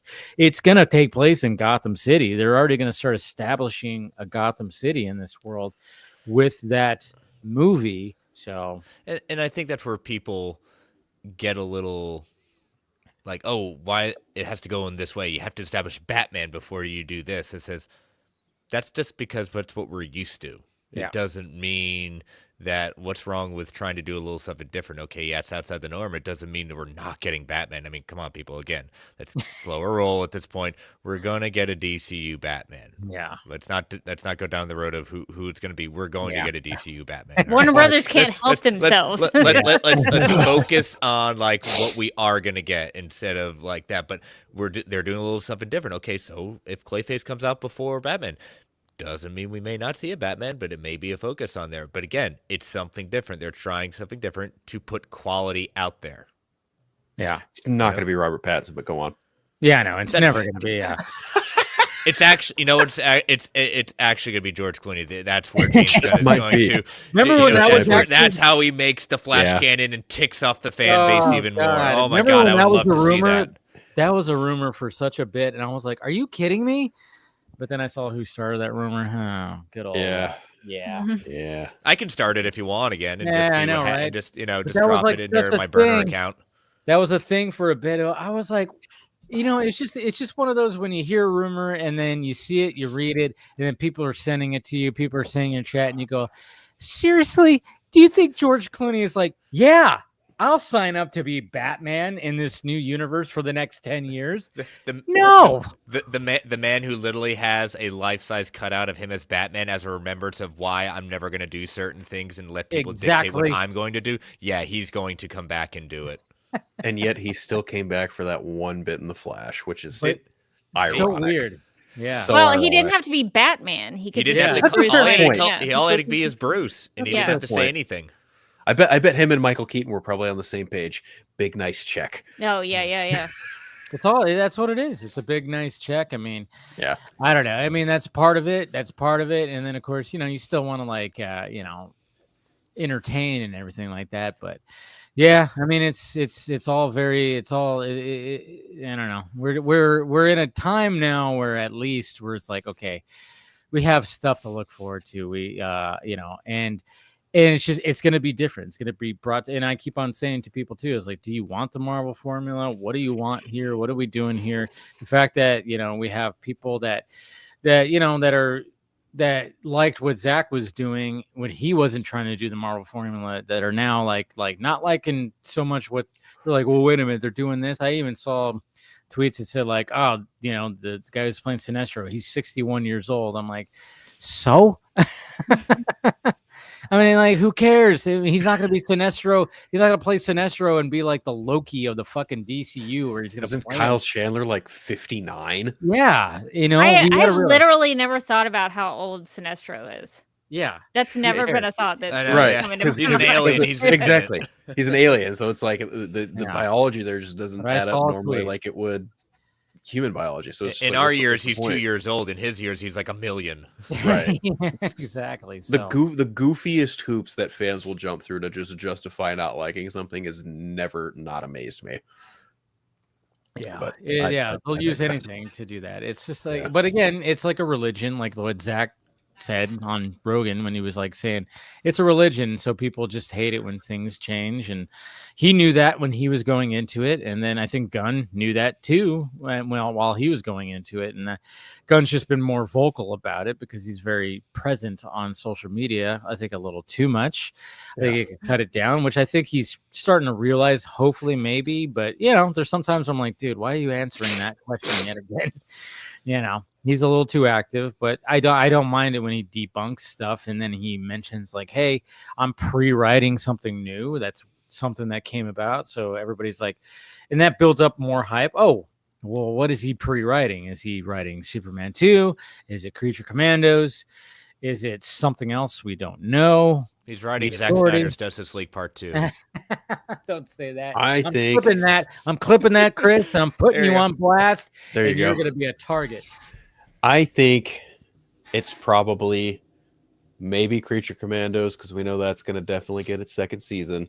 It's got to be either that, but my gut feeling is he's going to be the one writing the Authority. Yeah. That's seems like it's right up his alley. But it's a question of right now. Now we've heard rumors that Authority may be pivoting to an animated movie. He never debunked that, nor did he ever confirm it either. I'm just kind of like, True. I don't know. I don't know. It probably depends on how Superman does because we have the engineer in there. Right. So maybe they're going to be like gauging certain things. And if it does very well, they're going to be like, well, fuck it. Let's get the metal men. Let's get all this kind of stuff. Let's just start incorporating a bunch of like, this random stuff. Who knows? I mean, he kind of already made that small little pivot with the metal men with what we had with Creature Commandos. Right. Yep. Yeah. So we've already got a back door right there. It's wild to me because I've been listening to a couple different podcasts now that Creature Commandos is over, and people are like, "Yeah, if this is what the DCU is going to be, I don't want it." I'm just like, right. If you're okay, fine, whatever. But if you're saying like in the sense of like, oh, I think this is what the whole universe is going to be, I'm like, okay, you're kind of missing the fucking point because he said on numerous occasions like these projects on a whole are not like solidified and it's not one cohesive story. They don't like one doesn't build to the next. It's these are stories that take place in certain times and fucking in one universe. It's not just like you need to watch Iron Man and then Incredible Hulk, then Iron Man 2 to like get to what happens to those characters in the Avengers. It's not operational in that same way. And I'm just like, you guys are kind of missing the point if that's how you think this universe is operating, because that's not how it's operating. But I digress. Just again, the dumb shit that people will say just to justify not liking something is just beyond me at this point. Well, and that's what's cool about like when hearing you say that, because you're not a Gunn fan, you've always been critical of the man, and the fact that but as a comic book reader, an avid comic book reader, you understand like, okay, but this guy knows. It seems like what he's doing, is something fresh and new.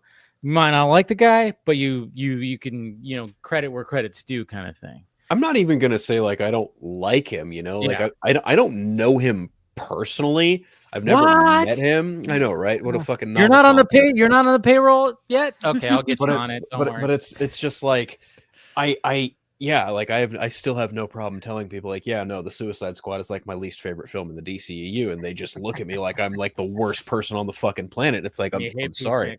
No, you were the worst person there way before that, Phil. So depending on who you talk to, depending on who you talk to, yeah, I am kind of an asshole, but whatever. I don't really care.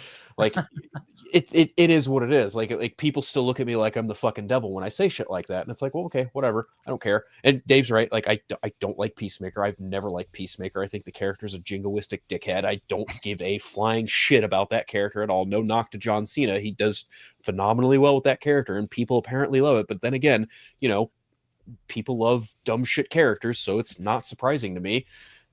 But hey, I will say like one of my favorite things about Creature Commandos was seeing that character like cut in half. I was like, yeah, more of that, please. Please, just more of that. I need more of that.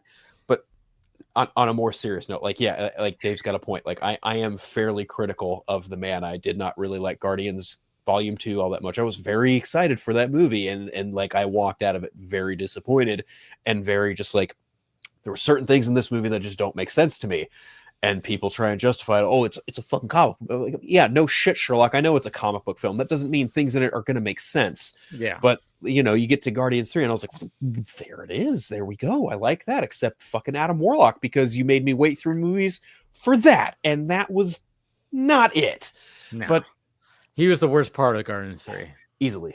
And you know, I've made no bones about it. I am a huge Zack Snyder fan, no question about that. And I like James Gunn. I think he's a fine dude. I think he's funny. I will give him that. Not all the time, but I think he's funny, especially on social media when he claps back at people. Yeah. I think some of the stuff he writes isn't all that funny though. That's like I said, and it's so that is the discourse. It's like, you know, it's like you're either on one side or the other. It's like, no, it's not. Right. That's not how it works. That's not how it works. And people love to jump down my throat every time I go, well, I'm not really a fan of people who just get on their knees and brown nose the shit out of James Gunn because they act like he's fucking God, because he's not.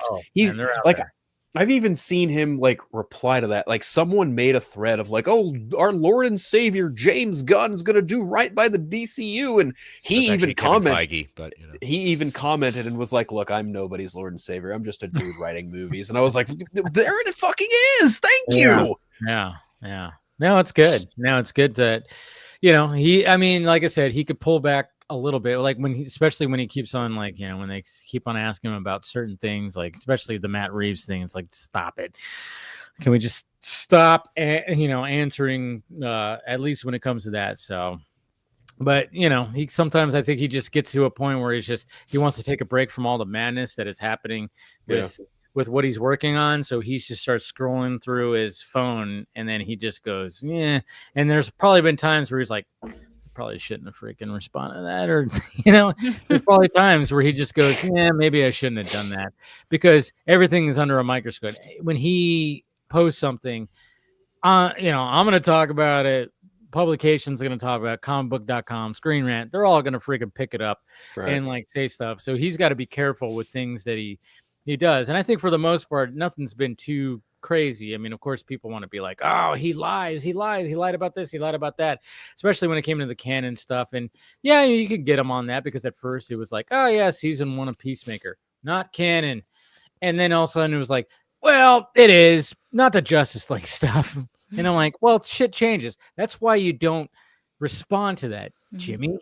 Don't respond to that when things have potential to change. And hopefully he learned his lesson, because I'm not going to sit there and be like, yeah, liar, liar, pants on fire. I just, like, I can understand being like, yeah, when they first went into it, they're like, nah, we're not going to really refer. And then it was like, well, yeah, we got to. Okay, shit, sorry, things changed, you know, and stuff like that. But that's why he's, you know, he's got to at least learn, like, hey, let's not respond to every little thing and not like debunk things that could potentially be changed to where during an interview you got to be like, well, it's canon, but not the Justice League stuff, which is understandable, because, you know, that was the Justice League at the time. That's what he had to work with. He wanted to incorporate with them, and he couldn't even use all of them.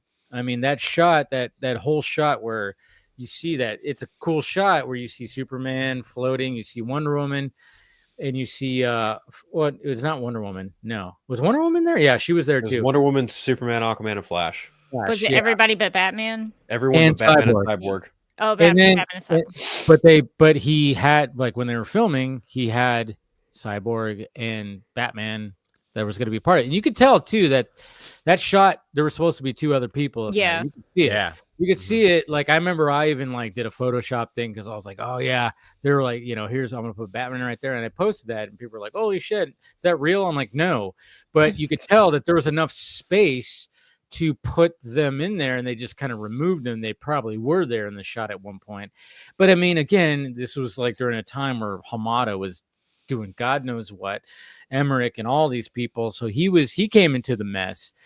So that's why, like, when, you know, now that he's like, and maybe, I mean, I know the argument is like he should have just rebooted everything. Yeah, I'm totally with that. Maybe he should have at one point, but I understand it's like, well, seemed like some of this stuff that he did was, you know, kind of worked. Peacemaker was enough of a hit where it warranted a season 2 and funding and everything like that. So you got to do, you know, certain things like that. Sure. But I don't know. It's just it's all very interesting for sure.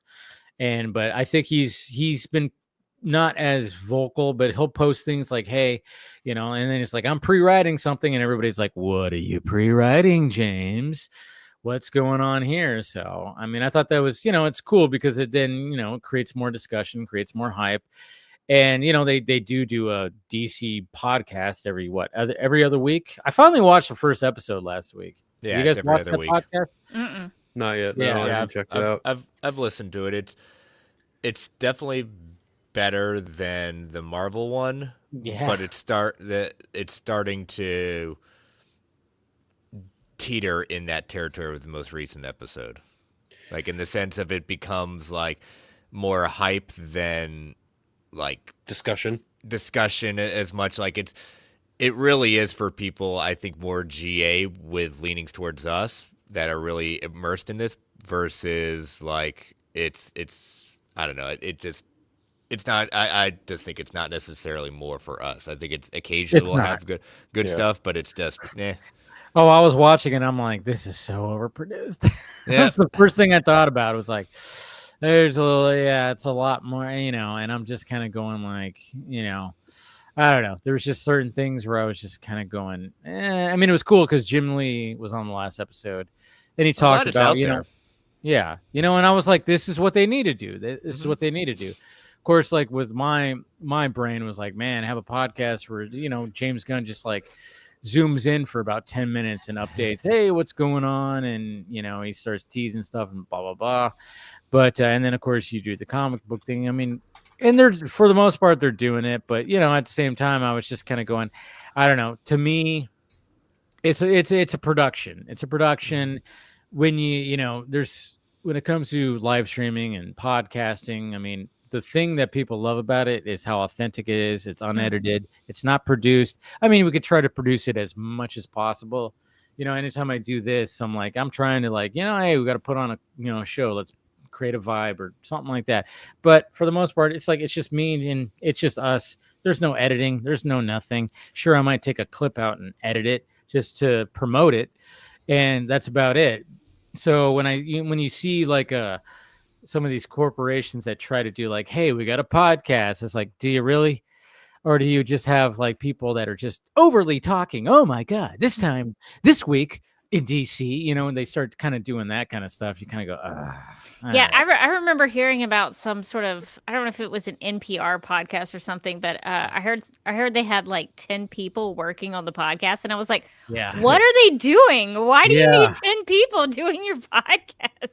It's so funny because the biggest podcast is Joe Rogan's podcast. He has one producer.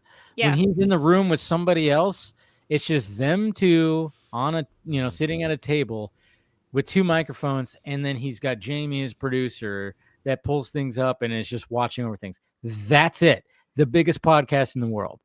And that's what's so funny about it. So when you hear, like you said, it's 10 people, it's what are they doing? What exactly are they doing? And then when I finally watched that episode, I was like, yeah, this is just too produced. I'm not saying it was bad. It was they had a lot of cool information. I love that Jim Lee was in there talking about all kinds of stuff. He talked about the story that him and James Gunn saw a movie because they lived in a town away from each other or a similar town or something like that. I forgot what movie they actually watched. They didn't watch it together, but they went to the same movie theater to watch it, and they had that shared story and stuff like that. So it's got some cool elements to it where they could do that. But again, it's just when I'm sitting there going, oh, they just edited that. Oh, that was an edit. They edited it. It's just. And then, sometimes with the way the hosts kind of talk, where it's just well, now we're going to talk, it's ugh, don't start doing that. But we got Austin showing up right here. Austin. What's up, guys? Hey, there you. What's up? I'm sorry, I'm on my phone tonight, so. Oh, are you? Oh, yeah, you just got off work and stuff, so. Yeah, and I left my computer at work, so that's great. Well, that's great. Good job. But yeah, sorry I've missed. I don't know what y'all have been talking about, but we're just talking about DC stuff, as we do. Nice, good to see Supergirl image and everything. Which, Rebecca, I'm sorry, I still haven't read it. I know. Yeah, It's okay. Trust me. I already know apologize. people need time to really dig into it and consume it. So take your time with it. I intend to go to Barnes and Noble tomorrow. Good. And hopefully get a copy there. You better post a picture. Yeah, I'll put it on my Twitter because she's following me now. I did it. I got it. Send it to her. DM her. No, but yeah, I know. I made the joke already when she showed, because like I didn't think she was going to show up for maybe like a couple weeks before we actually got our first image from Supergirl, and of course this week we do. And then she hits me up and goes, "Are you talking about that?" I was like, yep. I was like, damn it, I'm not going to just bust it open and start reading and pretend like I read it. So I was like, hey, didn't read it yet. I didn't think it was going to be this good. Yeah. It's the sad part is I literally joined a book club this year to try and read more. Nice. And they were doing comics too, and I totally forgot to suggest that as that would have helped a lot. I actually think one of tomorrow would be a good one for a book club discussion because of the narrative structure to it, and the way it ends. I think is really interesting. So when you read it, please let me know what you think about it.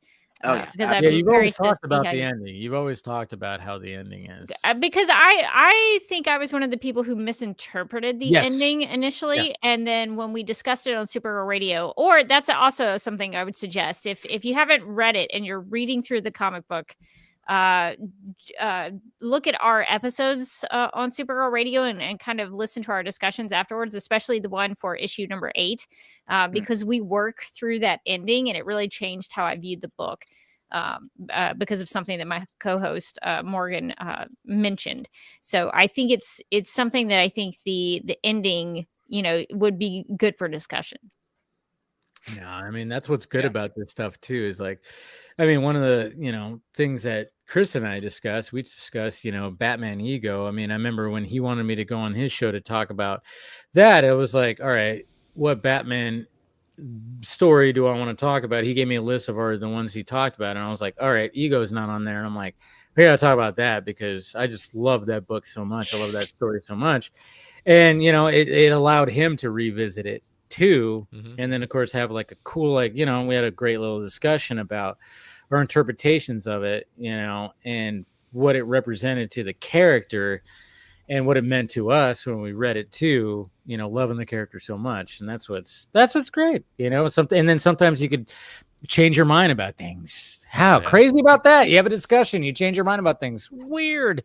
Yeah. And you read them when you're younger, then you read them when you're older, and sometimes you get every a whole week different with idea. Scott. Every week with Scott when we're revisiting the DCAU. I mean, we watching them as kids and then watching them as 40-year-old men now. It's such a different interpretation because then we start seeing some of the stuff where we go, they approved this. Like there's some things where we go, Jesus Christ, you hear the innuendos that Harley is saying to the Joker right now? She wants some action. We didn't think about that when we were, I mean, my God, there's some things that they like snuck in there were very adult themes, but you didn't catch them. Oh, Bruce Timm. Oh, Brucey. Yeah, exactly. So it's like, that's what's so great about doing that. And we're going to be starting to go now into, we just finished Batman the Animated Series. That's where the whole thing started was, hey, let's talk about Batman the Animated Series. It took us almost 4 years to talk about the entire run. But then, of course, when Superman started getting into the mix, we were like, well, why don't we just talk about it all? So luckily, we're still going to be continuing DC Fanimated, but it's just kind of crazy that we just wrapped up the last Batman episode this past Wednesday, and it was kind of just like surreal of like, wow, now here we are, but we're gonna continue, and then we're gonna be jumping to Batman Beyond. Cool. And that's gonna be, I think, the next episode, but we're still gonna talk about season 3 of Superman, and then of course we're gonna go to Static X, and then of course Justice League, and then we're gonna talk about the Batman, and we're just gonna dive into everything. But it's just it's been a lot of fun because even with Batman Beyond, I didn't watch Batman Beyond as much as I watched Batman the Animated Series. Batman the Animated Series, I was you know, a kid, and then of course reruns. So I saw those episodes so many times. Batman Beyond, we were older, we were graduate. I mean, this was like late 90s now. This was going into the 2000s and stuff like that.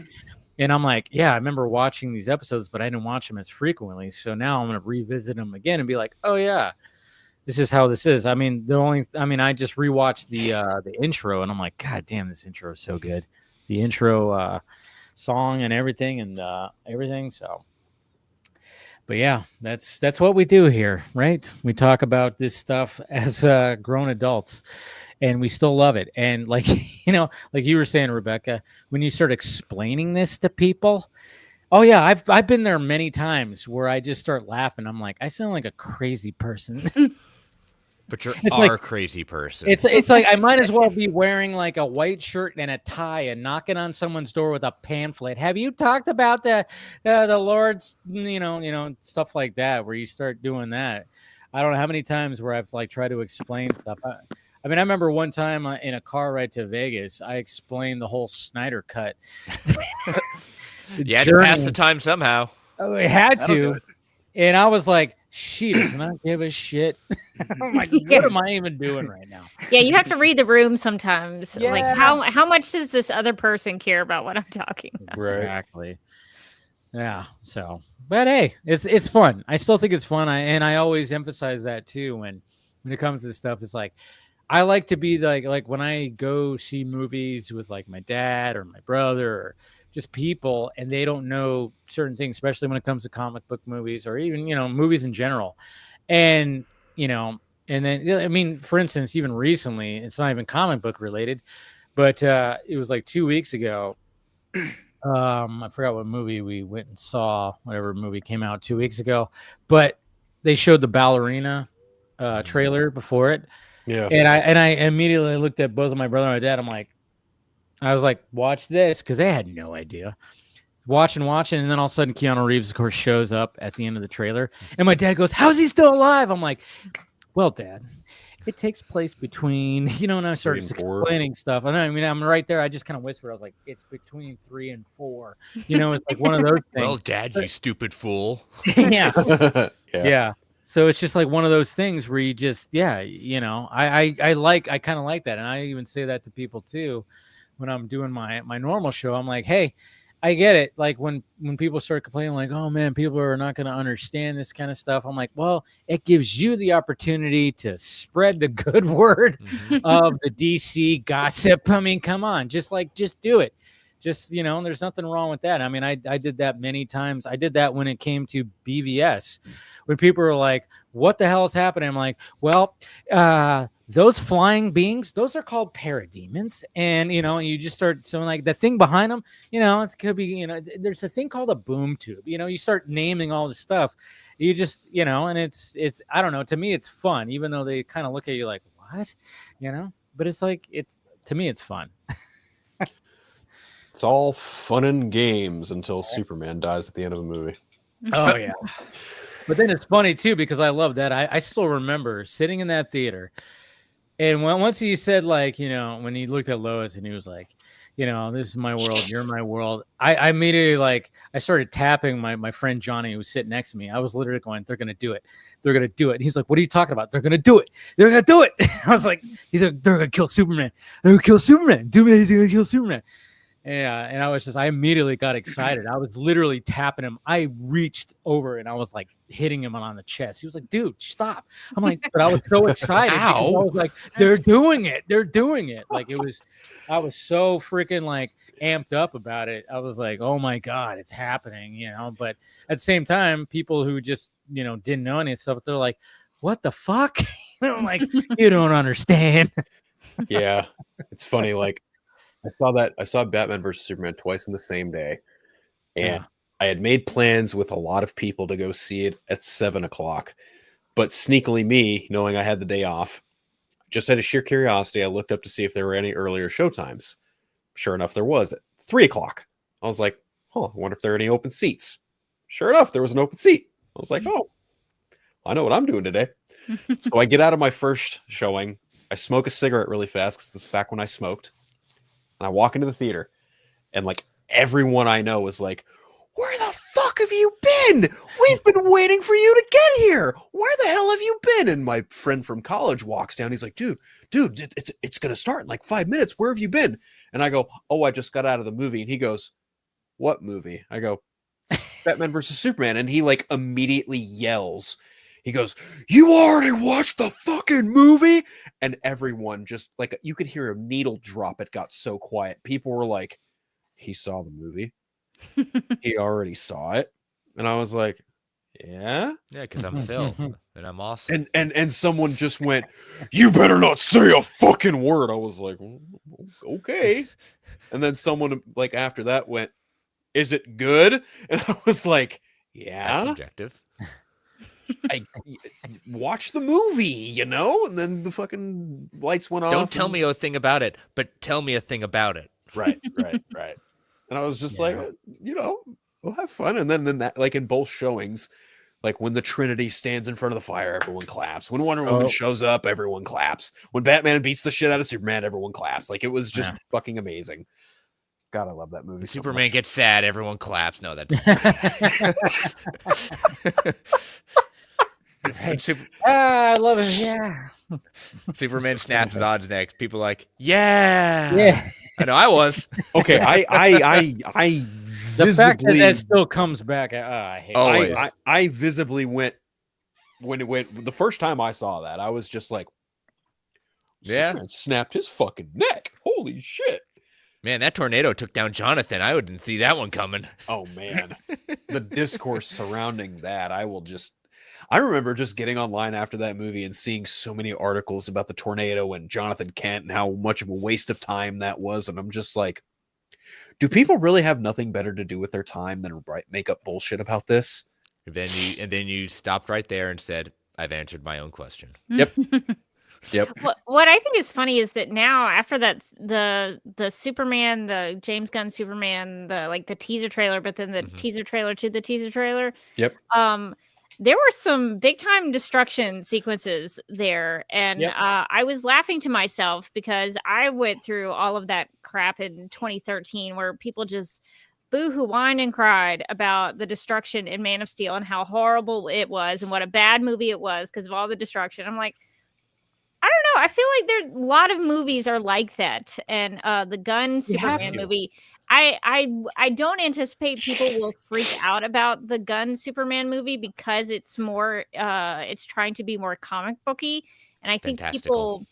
Fantastical, and so I think people don't put as much effort into criticizing that because they feel like it's not real. But when you put it into a real world setting, then it becomes more real, and then you can criticize it. But I did think it was really hypocritical when I saw that, and I was like, I'm going to spend the next year of my life whining about how much destruction there is in the James Gunn Superman movie, just so they can feel what that is like. I'm going to be that petty person. And you know what? I'm also going to be that petty person returning it to Superman Returns and the ecological disaster that Lex Luthor created by bringing up all those Kryptonian crystals and throwing them in the ocean and causing that to dead. Anyone talk about that? What about the fishes? What about the coral reef? No one thought about that. I think we should have that. Aquaman is dead. You know what? Where is the claims for what Tiamat's going to be doing in Captain America: Brave New World? Like, no one's talked about that.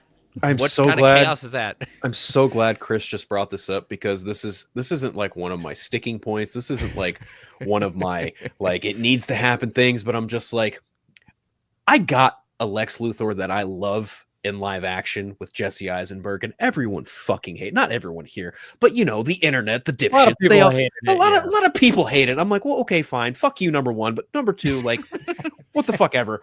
But people are like looking at Nicholas Hoult and they're going, oh man, he's gonna be so great, he's gonna be the best. Said a word yet. I was like, thank you. He hasn't said one fucking word. He just looks angry at the camera, and people are like, that's Lex Luthor, and I'm like, no, that's Hitman. I saw it. The next scene, right? I'm just like, it's Nicholas Hoult looking mad at a fucking camera. Like, calm your tits. Like, let's just fucking just calm down, okay? What I really want from his Lex Luthor, and this may sound a little entitled, but seriously, I do not want him to scream Miss Tessmacher. I really don't want that. It's gonna happen. Hate to tell you. It probably is. It probably is. And God forbid if I get that, I'm just gonna be like, all right, fine. Are you gonna walk out and then what I really want blue sky your opinion out there? Fuck no, I'm not that much of a petty piece of shit. No, I'll keep it to myself and then talk about it on Friday Phil. Shameless plug. There you go. That's what. But no, what I want, I want him to make good on the promise, and by him I mean James Gunn. I want to see this version of Lex be a dastard, evil, scientific son of a bitch. Do not do the Island of Kryptonite. Superman the animated series. Yes. Yes. That. Let him be the Superman the animated. Let him do that. but man, just if you scream Miss Tessmacher, I'm just gonna fucking groan a little bit.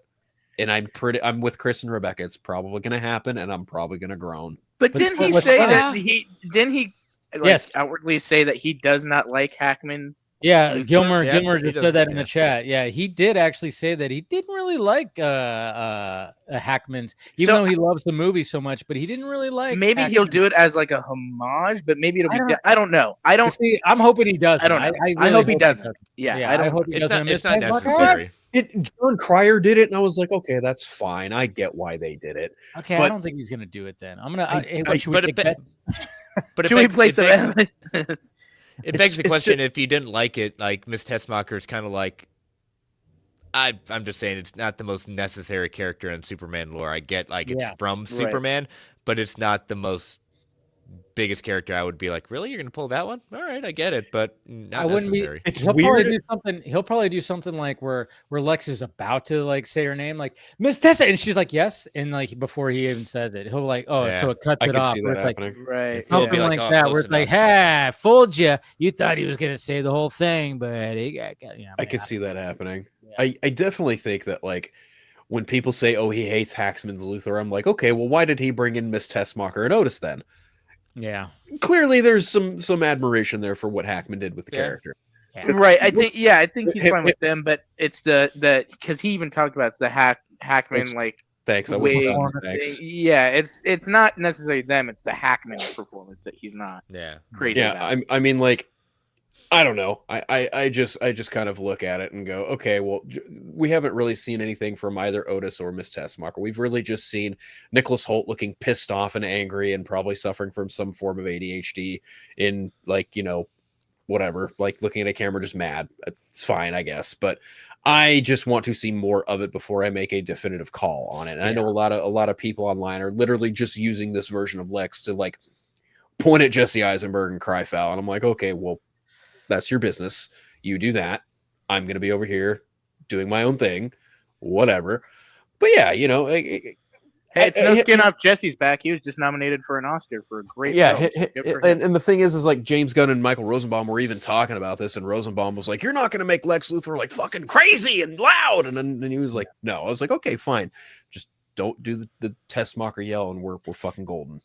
Yeah, I know. I remember that when that came out, and we're like, "Oh, he's taking shots." I'm like, "Well, kind of." I think Rosenbaum was, but I think Rosenbaum of all people cannot take shots at other Lex Luthors because of the way that things go down with Lex Luthor on Smallville. Well, I think the reason why he was great for 7 seasons, and then he left, and then they like killed Lex, and then had a clone, if I remember, and then at the end of the series. They did the most Smallville thing that could ever be done. They had Tess Mercer, who I guess was also Lena Luthor, if I remember. She wipes Lex's memory, like the clone version of Lex Luthor's memories. So the entire run of the series, Lex forgets. So I don't want to ever hear Michael Rosenbaum ever criticize another Lex Luthor because of the way things go down with the Luthor on Smallville. So that really cracked me up on that. So sorry to interrupt, Dave. I just I feel very passionate that it's good about because Lex. I never really I like I said, I'm one of those. I have not visited Smallville. I've seen a couple episodes I just couldn't get into it.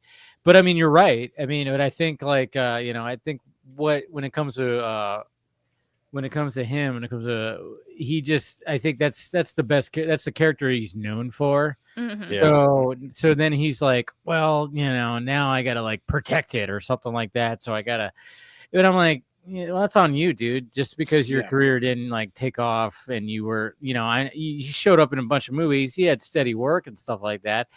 not like he's just like he just disappeared. But you know, I think he just, that's why he just holds it like that. He kind of, and you know, on his podcast, he's got to like be like that. And obviously, you know, that was a big podcast to have James Gunn on, because James Gunn doesn't really do that. He's not going to show up on just like any random podcast. So he had to like do. I think he knew exactly what he had to ask, just to like be like, oh, this is gonna like, you know, this is gonna rile up a fandom. Well, you know, they're also friends. He worked on Guardians too. He was the fucking dude decked out in crystal.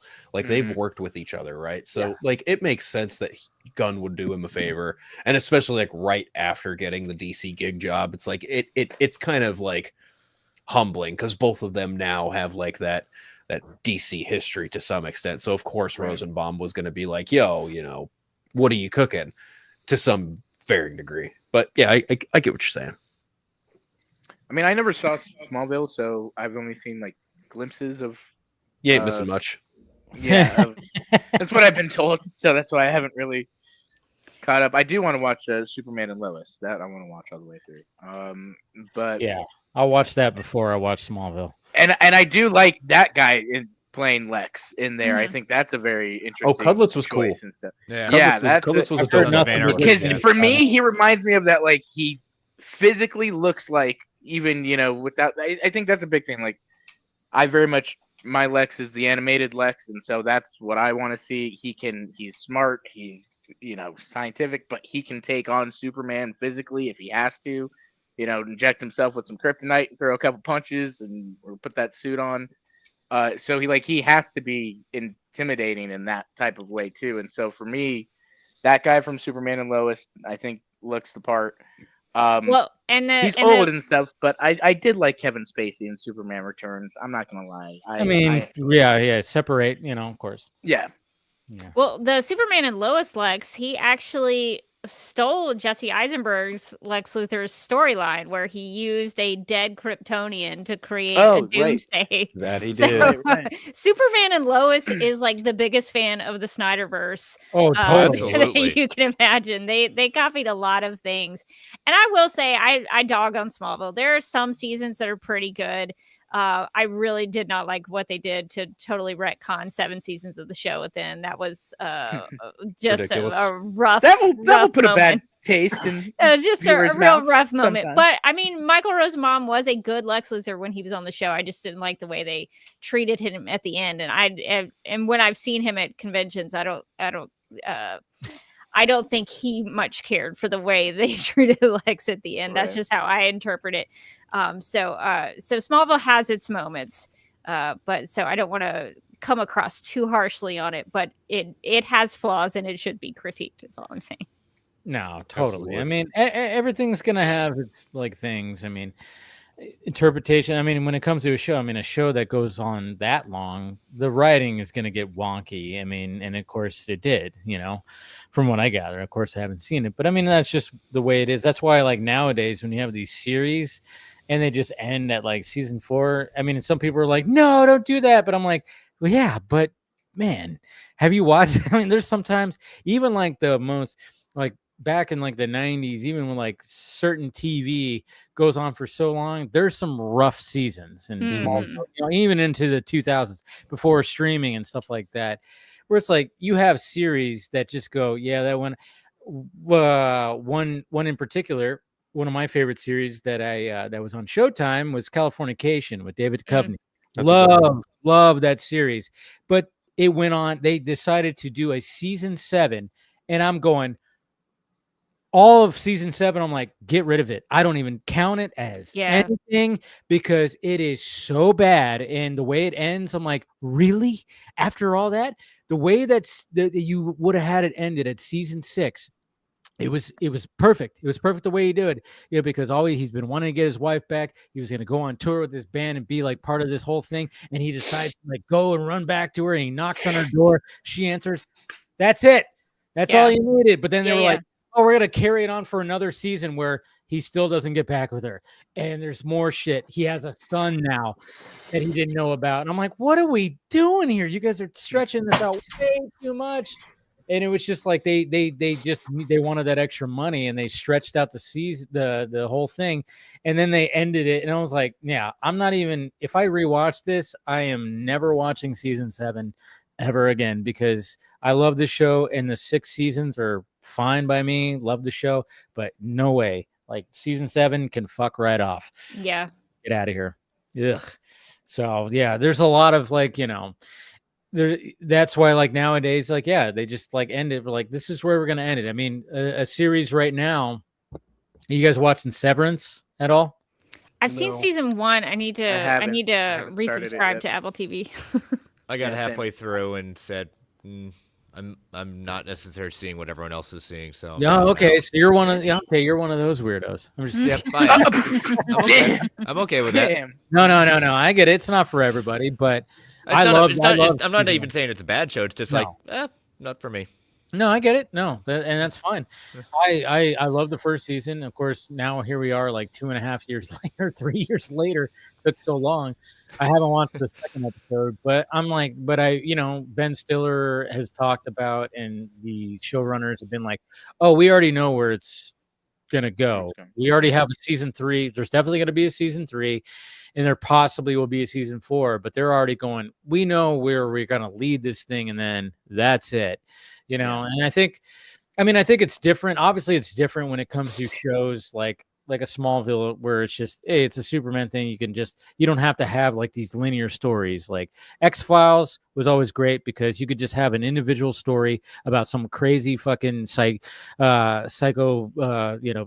telepathic fucking doll and whatever the hell, and just have some random story that has nothing to do. But then they always jump back into, hey, here's the continuity story that we've built up with the fucking smoking man and the alien stuff and Mulder, like his dad and all this stuff like that. That's what I loved about like shows like that are great when you can have like the linear, like the continuity episodes, but then you have like these offshoot episodes that are just mean nothing really. It's just, oh, here's an episode start to finish. That's it. They go and see this crazy thing happens. They don't ever talk about it again. Well, it's like it used to me. I mean, I think Disney Plus really proved to us how bad filler episodes can be.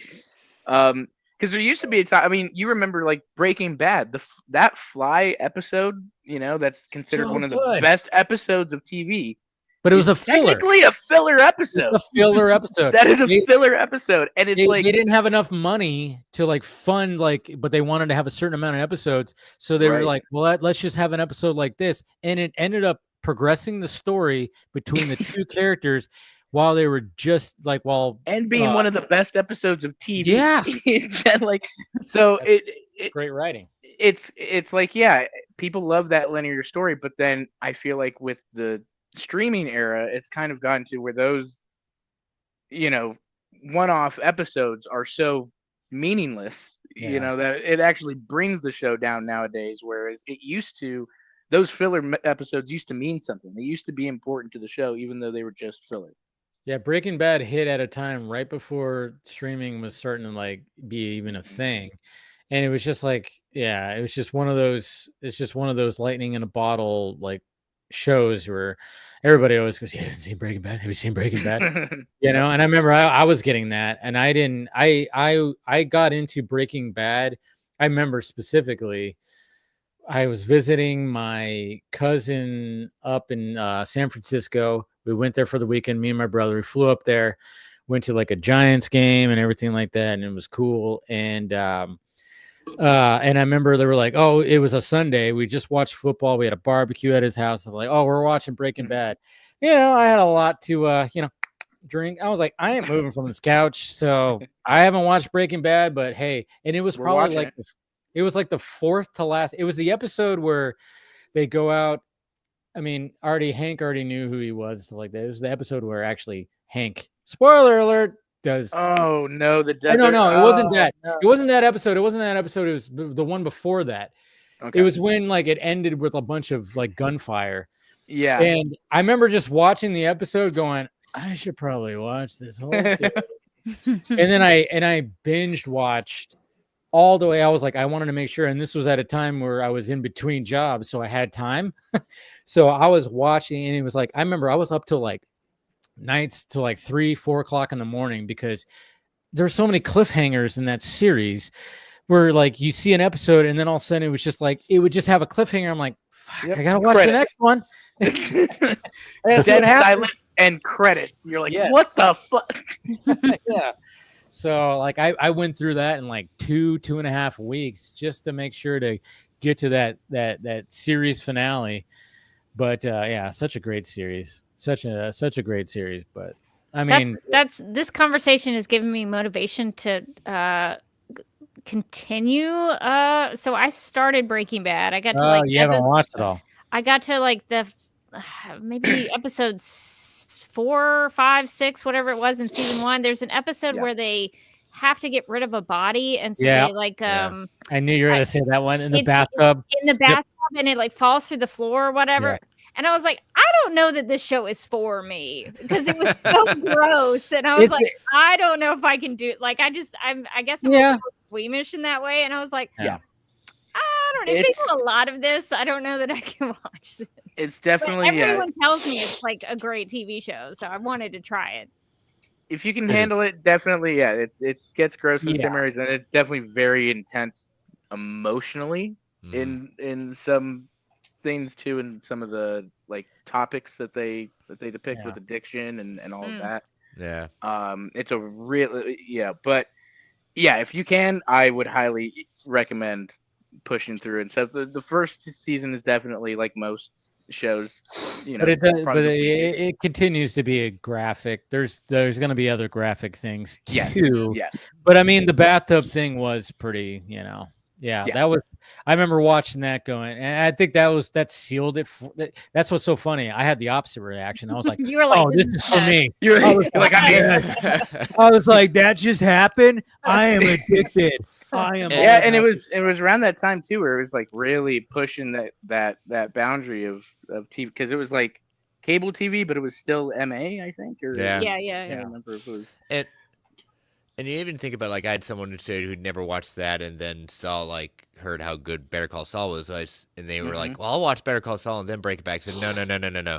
You have to do Breaking Bad first, because what makes Saul interesting is just how far it goes before you even get the hints of him getting towards Breaking Bad at that point. Well, and that's another thing, Rebecca, too.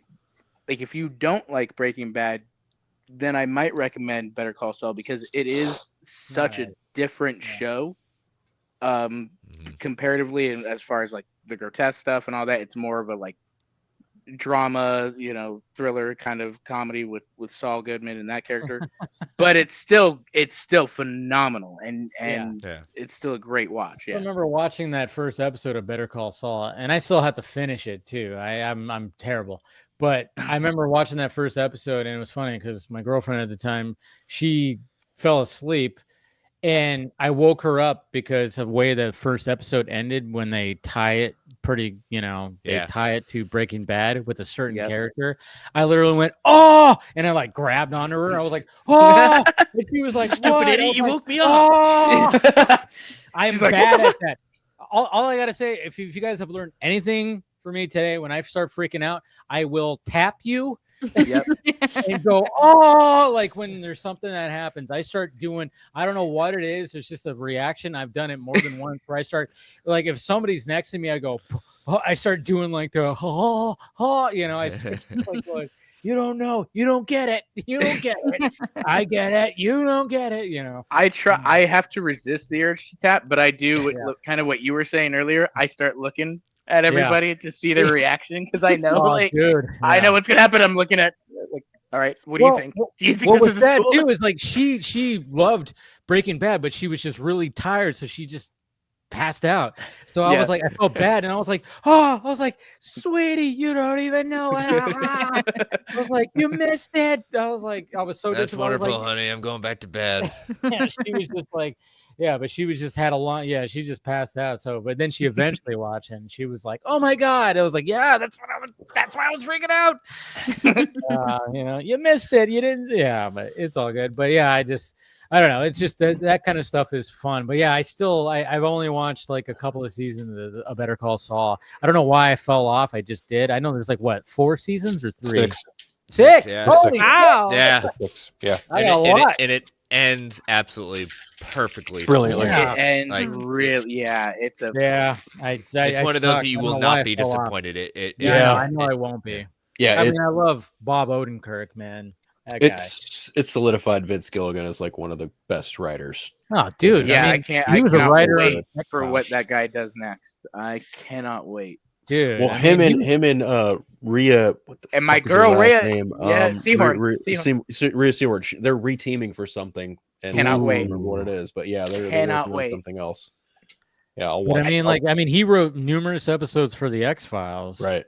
And I mean, in some very memorable episodes too.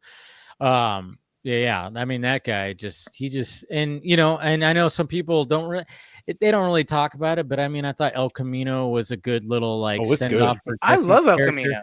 Yeah, I thought it was because we, when it comes to Jesse's character, I mean, we won't fully talk because maybe Rebecca might, but what happens? We kind of wonder. I mean, let's just say Rebecca.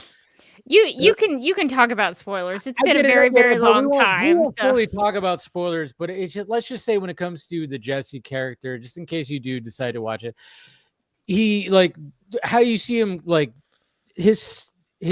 way he ends is it's happy, but then at the same time you're going, yeah, but with things that happen, how the fuck are you going to go back to regular life? And I think that's what Vince Gilligan was like. Yeah, I mean, it was mainly about Walt. It was mainly about Mr. White and his wrap up, and that's what we get. But Jesse just we don't really get a full on how does he go back to regular life? So we get that with El Camino, and I thought it was actually really good. So I thought was that really good, but that was also kind of the thing that kind of revived Breaking Bad during the streaming era because it was all on Netflix. So that's when I watched it. El Camino was coming out, and I binged Breaking Bad with my friend because he was like, "This is the best show ever," and I was like, "Yeah, it was really good." Like Breaking Bad is the hub series show, and then you have Better Call Saul, which is the side series, and El Camino is essentially like the epilogue to it all, more or less. It's just a very well-rounded, just little universe. Trifecta is the word I will use there, because Vince Gilligan really took his time. Honestly, the thing that really sold me was Vince Gilligan's entire pitch. He was like, I just want to turn Mr. Chips into Scarface. I'm like, well, that just sounds interesting. And you cast Bryan fucking Cranston in that role? Okay, sign me up. Yeah. The dad Malcolm's dad? Yeah. Yes, that's what I was getting at. Yes, Malcolm's father. It's no, it just worked out so well. But I mean, like I said, when it comes to certain series, I mean, there's series out there. Like I said, Severance was just one of those, and I always love. That's one of those things too that I love. When talking to friends or family, I'm like, "You watch Severance?" And they're like, "No, I never heard of that. What's that?" And then I go, and I always like to do that one thing. I'm like, "Well, imagine this. You have to explain the concept." Yeah, I know. It's just always fun to explain the concept because the concept is so kind of cool. It's like, well, the concept is, imagine that you went to work, but you never knew that you actually went to work. You get into the elevator, and then all of a sudden you go up in the elevator, and then immediately you're going down. You don't even remember work. So basically, they have an implant in their heads where it severs the connection between that. So there's a different version of them that works that has no idea about the outside world. Yep. And they have no idea about the inside world. It's like outies and innies that they call it, and blah, blah, blah. And it's crazy. And people go, holy shit. I'm like, yeah, right. You kind of do that whole thing. So that's what I love about Severance, is that whole concept. It can be confusing. Yeah, it's a little even when the season premiere of the first one, I was like, wait a minute, what's. And of course, I love that. I was like, yeah, thank you for doing the recap because Jesus Christ, it's almost been 3 years, guys. Yeah, it's been a long time. Yeah, I know. It's way too long. But at the same time, I was like, okay, yeah, I remember what happened and blah, blah, blah. But then, yeah.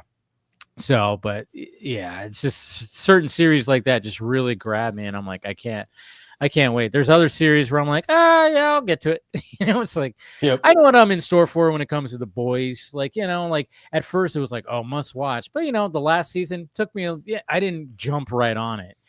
Even though it was really good and I really enjoyed it. And season 5, can't wait. But that's another series too, that it's like, hey, we're done. We're done after 5.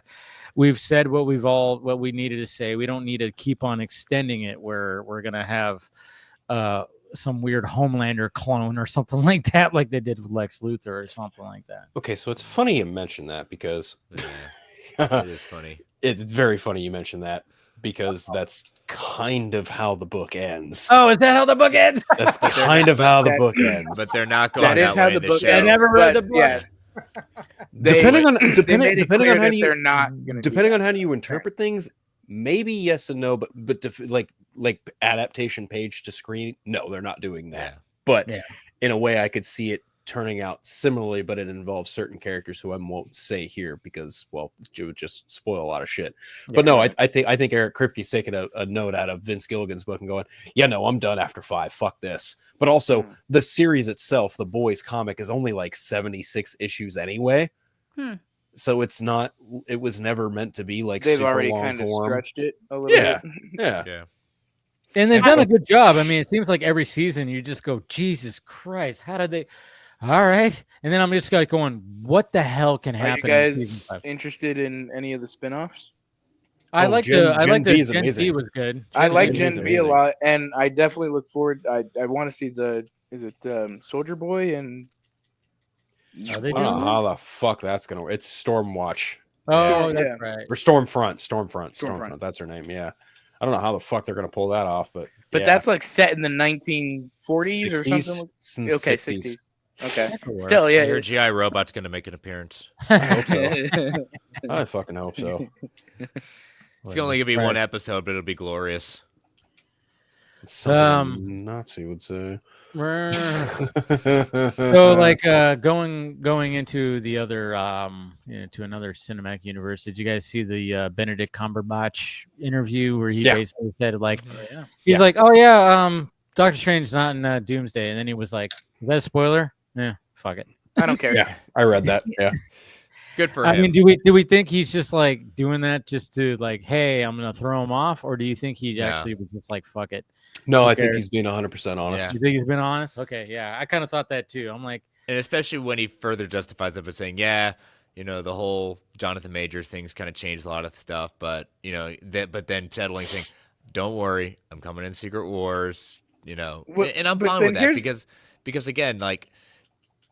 You don't have if it's not necessary that he's in it, then don't shoehorn him the way in it. That's what Marvel needs to understand about, like, 100%. Especially when it comes to. Good point. One I've said it before. One of the biggest mistakes they've made in these phases is this is the first time we're going to get an Avengers movie at the end, and we still don't know who the darn team is. Yeah, sure. I also think that, like, considering Avengers 5 was initially going to be Kang Dynasty, and that character has like multiple versions of like the same actor, to some extent that you'd have to imagine on paper that might include a face-off with someone of the same caliber already established in the MCU, i.e. Doctor Strange, because what happens in Multiverse of Madness? Well, he comes across 3 or 4 different versions of himself, all played by Benedict Cumberbatch. Right, exactly. Yeah. So it's like, I think when Chris Marcus comes back doing Doomsday and it's Secret Wars, is it not, Chris, or is it McFeely? I think it's McFeely, not McFeely, only Stephen McFeely. I get them fucking mixed up. Anyway, I think when McFeely came on board to redo or rewrite fucking Waldron's script, I think that whatever they had planned for Doctor Strange, whatever was going to happen, it's either been cut out entirely or retrofitted to someone else somehow, some way to go against Doom. But that's just the nature of these beasts, right? And even another thing I took away from that was something interesting you don't really hear a lot of people from Marvel talk about, in that he was like, oh yeah, Marvel's been very collaborative with how they want to proceed with Doctor Strange. They're like, who do you want to write and direct the 3rd film? What storylines do you want to pursue? Like, they're basically, the way I read that is like, oh, okay, Cumberbatch took a note out of Robert Downey Jr.'s book and went, I'm an executive producer. Like, I want that credit on this role. And I think between him, Ryan Reynolds, RDJ, Tom Holland. Like, they're taking ownership of these characters in a specific kind of way, and I think their films are going to bode better because of it. Otherwise, you end up with something like Ant-Man and the Wasp: Quantumania. Yeah. Yeah. And even thinking about like where he's even at, like, again, we left him in a very interesting position at the end of Multiverse of Madness. And where we're going to be in that character, you know, that's going to be interesting in the sense of we're probably not going to get Doctor Strange 3 until after Secret Wars. Well, that's what my question was, because, like, I'm cool with that, but at the same time, like you said, we kind of left him in a place and after Multiverse of Madness, where it's like, how are we going to go from there to Secret Wars? That's what's so interesting about this whole. I mean, again, it's like we are in like a weird era where, like I said, DC was in shambles, been in shambles. MCU was like, oh, after the Infinity saga, it was like, what do we do? Well, we got the multiverse saga, and then everybody was like, what the fuck are you doing? I don't know what.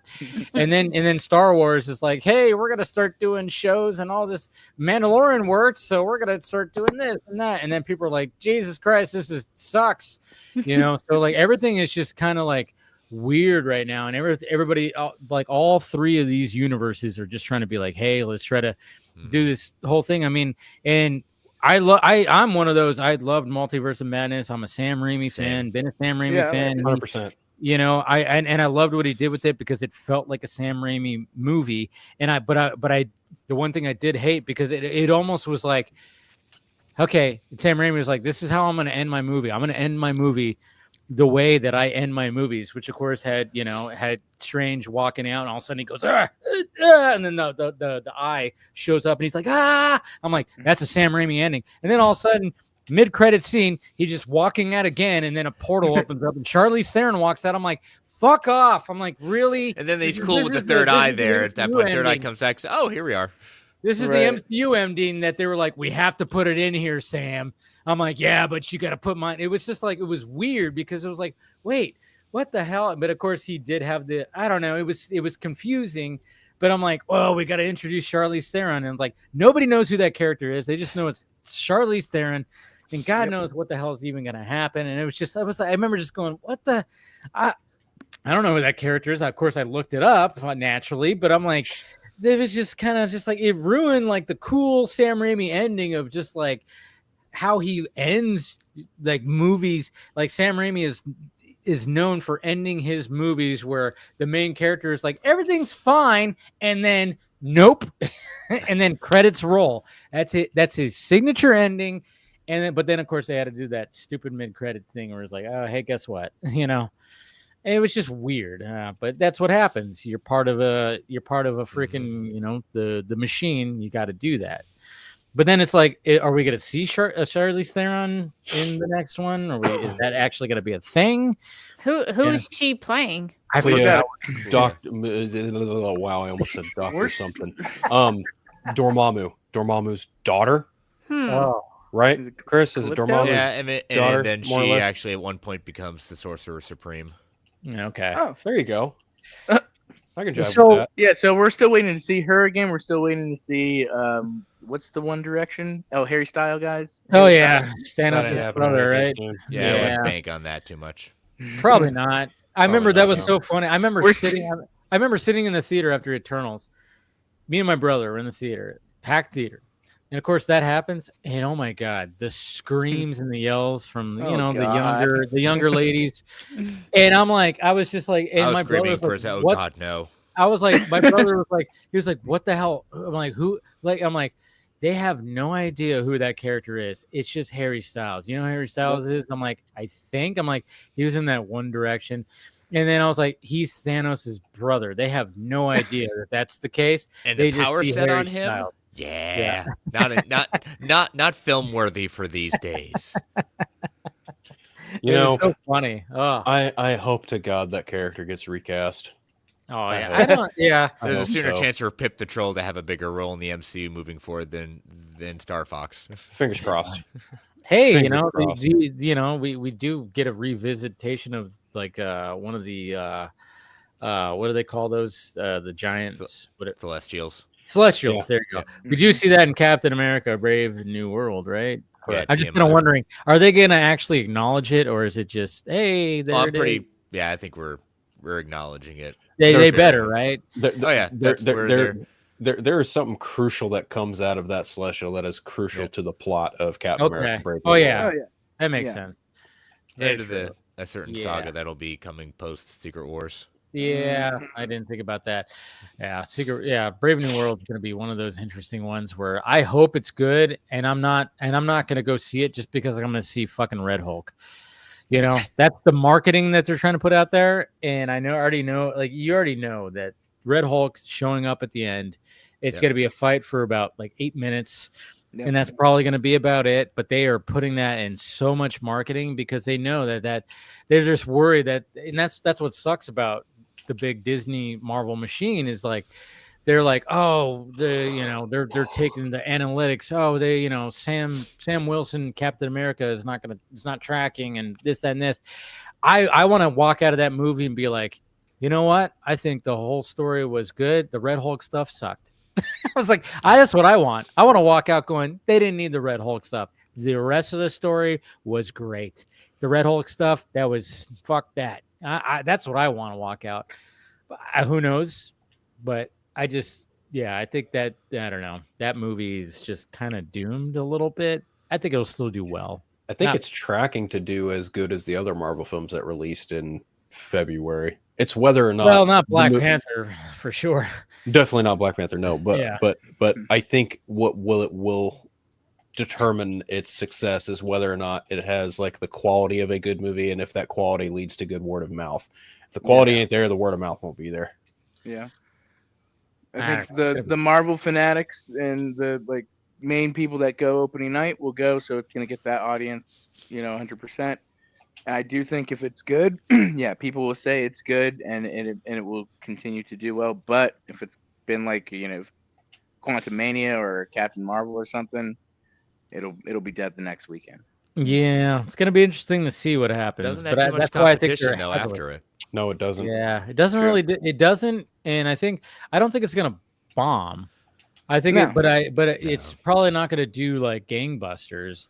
That's my guess, and that's why I think they're really heavily pushing the Red Hulk. Red Hulk, yeah. I mean, Red Hulk, Harrison Ford. That's going to be a big. Yeah, push, I mean, again, last week I was watching, playoff football at my friend's house, with the group of people who are not, and like when that TV spot came on, my friend Kathy goes, "How are you feeling about this?"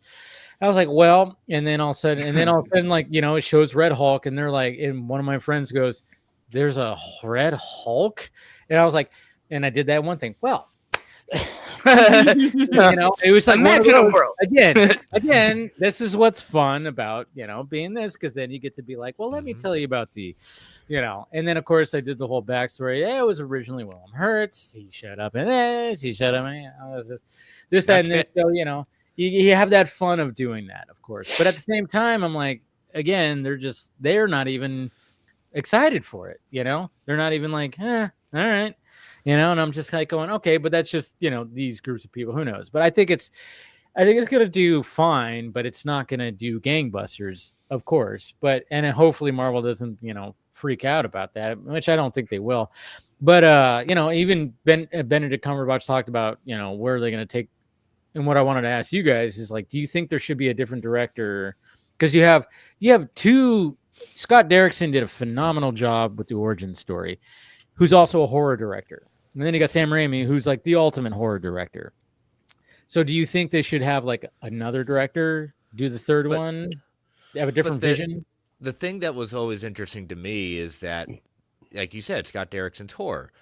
And everything that Scott Derrickson was kind of what we understand to be, if it's true, what the movie was going to be. Disney was like, "Oh, you're going a little too hard on this one." But then they go to Sam Raimi. Yeah, who went hard? So I want to know what Derrickson's direction was going to be that was too horror. Yeah. That Disney was just like, we're going to go to Sam Raimi. I bet you I got this is what it is. Yeah. Scott Derrickson, if you watch his movies, he is more of a grounded, more of like a holy shit. I mean, if you watch like Black Phone, Yeah, has to do with Right. kids, it's more thriller-y and more just like, this is fucked up. Sam Raimi is very kooky horror. Like you watch all the fucking. I mean, you watch the first Evil Dead, which I love. It's my favorite horror movie because I love that it was his first movie. He made it with like 20 grand, whatever the fuck it was. And Evil Dead 2 is my favorite of the series. Yeah, but then you look at Evil Dead 2. That's where it started getting goofy, and then Army of Darkness. Really goofy. Yeah. And then you start watching like his other movies where it's like the horror movies, like it just gets to the point where he just has like a goofy element to his horror. That's what I love about him. Fair, I love that it's like it's a lot of good. So I think it's just they wanted it. They were like okay with like the dark horror element, but I think Scott Derrickson was like, well, I want to go here. And they were like, no, we don't do that. And Sam Raimi was like, well, are you going to allow me to go here? And they were like, okay, just don't go too far there, Sammy, but we like your style. And it's, it's not as hardcore. Like Scott Derrickson is a filmmaker that wants to make it a little bit more grounded, a little bit more like real, where you kind of go, God damn, that's what I loved about the Black Phone. I mean, I look forward to the sequel. I mean, the Black Phone was like, Jesus Christ, that thing was. They both do very well. I think that's the big thing with Doctor Strange. They both do very well with supernatural horror, whether it's comedy or whether it's. Oh yeah. What was his other one that he did? What was that other one? Sinister. Sinister. Yeah, that was also great with Ethan Hawke. Yeah. So I think that's a big thing where I like both of their interpretations of kind of the supernatural elements of Strange and all that type of stuff. I think they both do really well with that. I would like to see Raimi come back, for that third Doctor Strange. So would I. Yeah. I think that would be my option. Either that or Scott Derrickson come back. I would like to see either of them. I doubt he's coming back. Yeah. I think he's tweeted out a couple things about talking about working for that. Yeah, he wants to take Doctor Strange to that really hardcore horror place that Marvel won't let him. Won't let him and stuff. And so, which is fine. Like I said, I mean, when Black Phone came out, that was my favorite movie of 2022, 23, 22. Yeah, it was a really great movie. And Ethan Hawke is great. And I think, what's his new movie that's coming out? I forgot. He's got a new movie coming out. Yeah, it's for Apple, and I forgot the name of it. But it's that one with Anya Taylor-Joy and Miles Teller. Is that one? Yeah, where they're like guarding the gates to hell or something like that. Yeah, something like that. And these creatures are coming and they're like snipers. I'm like, fuck yeah, I'll watch it. Sounds cool. That sounds really cool. Yeah, I know. When I saw that trailer, I'm like, there you go, Scott Derrickson doing it again. Yeah. So, but I think I don't know. I'm pretty biased because I'm of the mind that like Doctor Strange is like both movies. Top 5 MCU movies for me. Totally. I'm with you. you. Love them. Scott Derrickson. I really love what Scott Derrickson did with that first one. I like a lot of what Sam Raimi did. Never really been an Evil Dead fan, but I do love his Spider-Man stuff. And he's always mentioned that, he wanted to do a Doctor Strange movie, so it felt kind of fitting. He got to do Multiverse of Madness. I think if you wanted to get someone else go in there, I mean, I'm sure the ups online would maybe throw out Jordan Peele's name as like an easy button thing. Ooh. I don't think Jordan Peele has any interest whatsoever in doing a Doctor Strange though. I could see. I don't know. Like I really love what Raimi did with Multiverse of Madness, but at the same time, I wouldn't mind watching Scott Derrickson come back. But I just don't know. I mean, it kind of depends on like what kind of story they want to do for the third film. Obviously, you gotta include Charlize Theron in there to some capacity. Maybe Dormammu makes a comeback. I'm not 100% sure on that. I think to Chris's point, you're for sure not seeing Doctor Strange 3 until post Secret Wars. But I'll even throw in another wrench here. I don't think Secret Wars is coming in 2027. I think they're going to push it back to 2028. Oh yeah, probably. I think that's right. Because they've said they're not filming Doomsday and Secret Wars back to back, and Secret Wars is, or not Secret Wars, Doomsday is maybe going to start filming in March, maybe. Yeah, they're saying this year. I don't see them feasibly being able to complete that movie by May of 26 and then jumping right into getting Secret Wars ready for the year to fall. There's no fucking way. I think that movie comes out in 2028. And I think in the interim, maybe you get Doctor Strange 3. Maybe. Yeah. It is going to be interesting when that comes out. But I know, Rebecca, you got to go. Yeah, unfortunately. Yeah, it's fine. Have to work tomorrow. Yeah. Thank you for joining, though. Great always talking to you. Thanks for letting me come on here and chit chat with y'all. I always learn something. I always get inspired to watch things that maybe I quit because a bathtub scene disturbed me greatly. So maybe I'll revisit that after this conversation. For sure. Well, thank you, and promote whatever you got. Well, if y'all are interested in Supergirl, you can check me out on Supergirl Radio. It's a weekly podcast. We do a live stream on Tuesday nights, usually at 9 p.m. Eastern, but some next week we may have to do another day. But we are a weekly podcast that has been going since 2015. So we have almost 500 episodes about Supergirl. So if there's any Supergirl you want to check out, we probably have talked about it to a degree.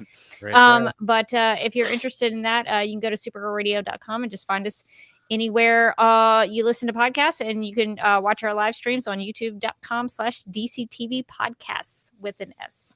Love it. Thank you, Rebecca. And I promise you. Okay, so now the next time you come on, I'll give y'all some time. I really want you to we're gonna take it in and enjoy it. We're gonna have a discussion. We're gonna have like a spoiler discussion of this book. Perfect. Yeah. No, take your time. I want you to really take it in. You have no excuse, Dave. You have the book in your house. I have the book. I know, but I said the next. Do I need to send Austin a copy? I might have to send Austin. No. I'm going to get my hands on one. You got it. All right. Thanks, Rebecca. All right. Talk to y'all later. All right. And Chris, I know you got to go too. Yep. But yeah, thanks, Dave. Thanks. Good always talking with everyone at that point. But yeah, you can follow me on the socials at Chris Balga. Show on the Geek Ultimate Alliance Network, Marvel Alliance. We're live. Not this week. We took a break because the only news was, Cumberbatch saying it. Not enough to fill a show. But next week, we will be going over the first 2 episodes of Your Friendly Neighborhood Spider-Man. Right. Next week, 7 at 9:10 Eastern Standard Time on the Geekverse Podcast YouTube channel. Then just search for Marvel Alliance on any of the podcast feeds. And then every Saturday, I'm on the Brave and the Boys channel looking at the Organic Price Books weekly buyer's guide. So check that out at 4 p.m. Eastern Standard Time on the Brave and the Boys channel. So there you go. All right. Thanks. Y'all have a good weekend. Nice. Appreciate you. Later. Good talking to you, Chris. Have a good one. Right. You too. Bye-bye. Take it easy. All right. I think the last thing I want to talk to you guys about before we wrap it up here, how are we feeling about these Oscar noms?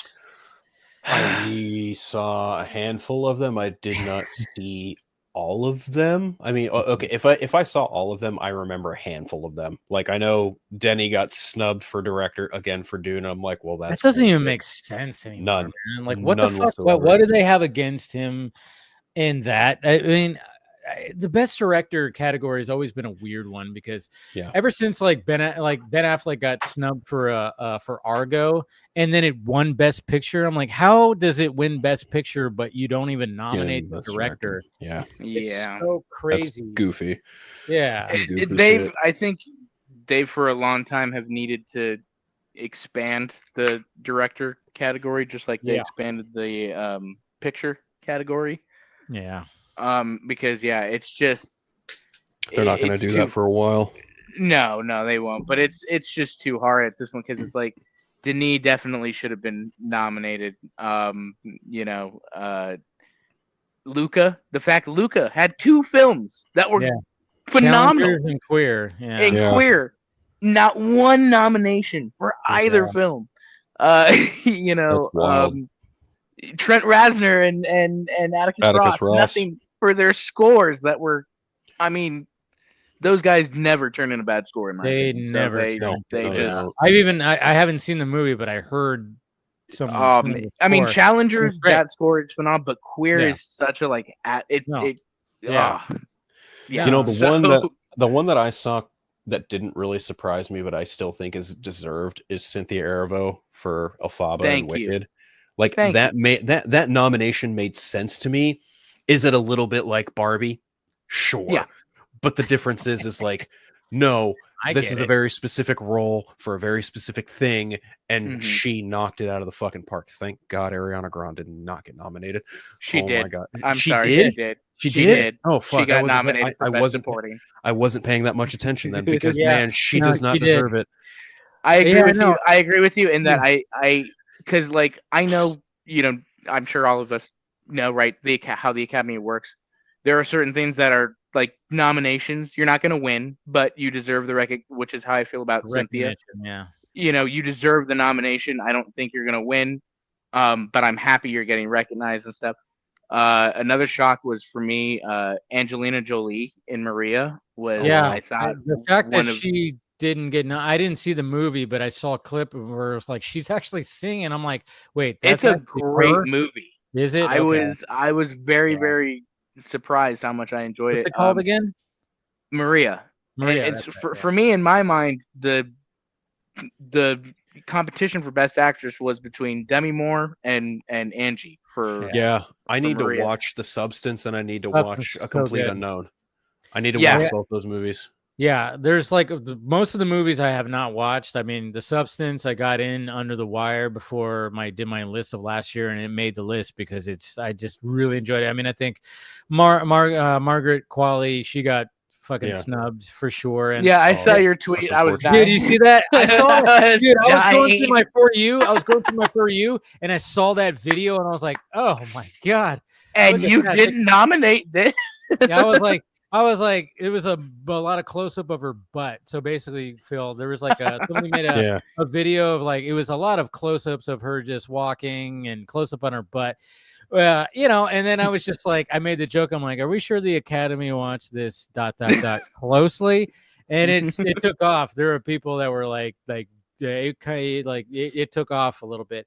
But so I was like, yeah, it was a joke. Her performance is still really good. I mean, she looked good. They both look good. But I think that's the thing about that movie.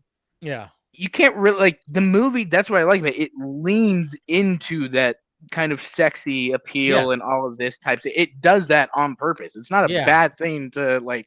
Not a bad talk thing about or tweet about. Yeah. And they both give phenomenal performances, like like both of them. And Demi Moore does give the better one because she's like the older one. She's and what she has to do. I mean, there's one specific scene where it's like she's going all out, and then of course when they they interact with each other and she's all freaking old. And I mean, but what's cool about it is like, oh, at least like a somewhat horror movie is being recognized by the Academy, which never really does. I mean, I would argue that Dominique, what's her name from Smile 2? Yeah.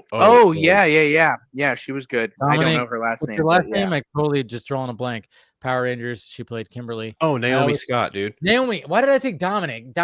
Jesus Christ. Naomi Scott. My God. No, but I mean, I would even say like, I mean, when I watched in the same weekend, I watched The Substance. I was like, holy shit. Like I kept hearing good things about Smile 2 and they weren't wrong. Smile 2 is better than Smile 1.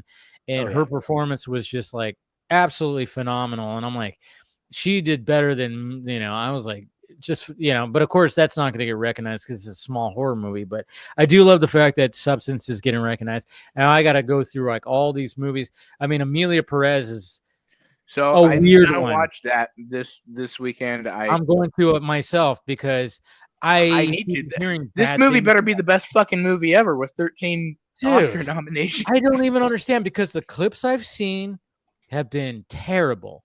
Like the accents, the acting have been so bad. I on Twitter I found a thread of somebody breaking down about how bad this movie actually is, to the point where you have a French director who did not even want to visit any of the territories like, Mexico or whatever the hell, because he felt like, oh, I don't need to. Yeah. I'm like, wait, so this is not even like a director who is familiar with like the territory or where they're at. It's a French director. What are we doing? It's complete fiction. It's like, and the other thing that it's getting a lot of controversy too is for how it uses the whole trans thing. It's not the traditional. Yeah. It's not even showing it. I mean, I saw the one of the musical numbers, and I'm going, "What the actual fuck is this?" And I'm going, "This got 13 nominations. What are we doing here?" Like it just, yeah. So I'm like, I guess I mean, I'm gonna have to watch. I'm gonna try to watch it this weekend too. I'm gonna record myself and record a video where I just react to it because I don't understand from what I've seen and all the backlash and hate that it's gotten. People are just like, why this has got the same amount of nominations as Oppenheimer last year? What? This is it tied for the most Oscar nominations ever for a film with The Godfather 2, Lord of the Rings, I want to say the Two Towers, and another film, possibly Oppenheimer or something. I think it was Oppenheimer. I think Oppenheimer also got 13. Because it was so that's on this movie better be the greatest movie I've ever seen. But apparently people are are say it's the crash of that's what people were saying early on. Yeah. So I'm just like, because I mean, when Zoe Saldana won the Golden Globe, and then of course, I was like, all right, cool, I like her, but then she went up there and then started speaking in like that accent and speaking in Spanish. I was like, yeah, you could tell it's like, I don't know. And then I saw the Selena Gomez scenes where she was doing her Spanish accent, and I was like, yeesh, like this is not. Like it just doesn't sound authentic at all. Maybe like, she needed the AI. I know, right? Like the brutalist. I don't know. I did finally see A Real Pain because that's on Hulu. Oh, that's on Hulu. I want to watch that. I watched that. I watched that. I watched Civil War. Finally, I finally watched Civil War. There's one other one I watched. That got snubbed all the way. Was it? Yeah, it did. That bothered me a great deal. I didn't even realize. Yeah, you're right. That got completely snubbed. You went down a rabbit hole of clips for Marie. For what was it? Fucking the other musical. What is it? Emilia Perez. Okay, I know fuck all about this movie, and I'm like, all right, probably getting all the noms, whatever. I went down a clip rabbit hole for The Apprentice. Oh. I saw that. It's very good. After seeing these clips, I'm just like, okay, I need to watch Sebastian Stan play 19. Yeah, he got nominated. That was I will say that was a surprising nomination, but I did see the movie, and I'm very happy he was nominated for it. Because I saw clips, and I was like, okay, he's not doing like an obviously he's not doing the full on like, all right, he's not doing like what everybody does. He did like just enough. Like I remember when I saw clips, I haven't seen it yet, and I do plan on watching it. But I remember when it was coming out, and I talked about it on Film Junkie Live. I was like, you know what? Sebastian Stan is doing just enough to believe that he's Trump. Well, the thing is like it's not. When people do Trump now, they do Trump as he is now, like fucking 78, old, out of touch, fucking yelling dumb bullshit like that Trump. Yep. Yeah. Go back to 1978, like. Right. Go back to 78. He's fucking young. He thinks he's hip. He thinks he fucking knows all. He's being mentored by Roy Khan and Jeremy Strong. Oh my God, Jeremy Strong. I'll watch him in fucking anything. That's another one. That man is I'm just so happy on point. The Academy recognized him. His acting and anything he does is just fucking phenomenal. That dude puts on a fucking performance. But like seeing Sebastian Stan play Trump in like the late 70s, early 80s, and then you top it off with Maria Bakalova playing Ilana, first wife. Yeah. Oh my God, dude. I saw clips of him acting like Trump and I just fucking lost it. Not because I think it's funny, but because it's just so genuinely authentic. And I'm like, oh my God, he's actually selling the lie. This is amazing. Yeah. Well, even the way Sebastian talks about it, right? You take on a role like that. And not to say that the movie does a phenomenal job of kind of not being biased. This is the legitimate true story of how Trump becomes the Trump that we know now and stuff. And so there are some things that are fictionalized. Yeah, there are a couple things that they do push to. Yeah, there are a couple things, but for the most part, there are moments that you sympathize with Trump, which is what you're supposed to do. Character, exactly. Yeah. And they do a very, very good job. Sebastian Stan does a very good job of all that. I don't know if you know, Phil, but Jeremy was also nominated for an Oscar, which he hasn't really gotten a lot of nominations, so I was really happy because he deserves it. That. He fucking deserves it. Playing, just wait till you see him as Roy, because it's wow. Oh, it's spitting image. It's the tragic spitting image. Yeah, it is 100%. Shakespearean tragic, and he's just that good. But other than that, I mean, I think Denis definitely deserved. I know there was a lot of talk before. I'm kind of like, I liked Gladiator 2. I'm happy that kind of got snubbed. I don't think that really deserved anything. One nom for, I think, costume design. Something like that. But everybody was saying that Denzel got snubbed. And I'm like, you know what? Denzel did great. I'm one of those that some people just didn't like Gladiator 2. I enjoyed it. It's not as good as the first one. Absolutely not. Sure. But I enjoyed it. And, you know, I thought Denzel did great. But I was like, yeah, you didn't get nominated. I'm okay with that. I'm like, yeah, it was still just like, you know, it wasn't like anything like too crazy. He was just Denzel in this period, and you know, he did his Denzel thing. We all love Denzel, but I was like, yeah, I'm fine with it. I was fine with that whole thing. When people were saying he was snubbed, I was like, nah, he didn't get snubbed. Not in my eyes. No, the ending to Gladiator 2 was super rushed. You could tell that. Yeah, that little ending right there. Yeah, when they even just like the little ending, like the last 20 minutes of it just feels really just even for like a near 3-hour movie. Yeah. Like you can tell Ridley was just like, okay, this is it. We're just fucking moving through this. And it's like, dude, you have a fucking 3-hour movie. Let your last 20 minutes breathe a little bit. My big issue with Gladiator 2 is it feels like it's a setup movie for another movie. Oh, it totally is.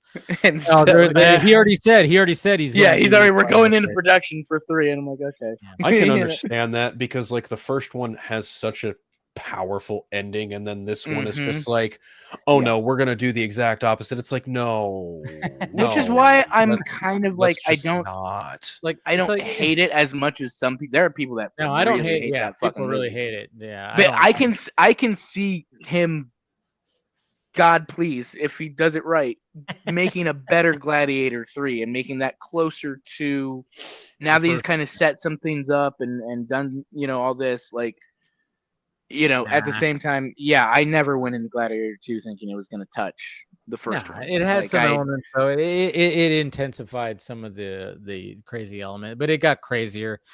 And but I don't think Denzel was snubbed. I was like, I don't even think he should have been nominated. It's fine, but you know, Ariana Grande being, I haven't seen Wicked yet, but I've seen the clips, and I'm like, really? I mean, like, yeah. I mean, she knows how to sing, but I mean, like, her whole performance is like, you know, Nickelodeon. It's just her. Admittedly, that is the character. That's why it's hard for me to not give her crap. Like, I'm gonna push back a little bit on that. That is not Glinda the Good Witch. Glinda the Good Witch. She's a bit of a ditz. She's a bit of a really a ditz. No, she's not. Maybe in the musical, but not in the original movie. In the musical, in the Broadway musical and stuff that I've seen, she's portrayed. Yeah. Again, not completely, and it's definitely her character progresses a lot. She has a lot of character development in the show, which is why she's so interesting, because she goes from kind of full on ditz about herself to, you know, having to deal with a lot of other things with the Wicked Witch and Oz and all these other things, but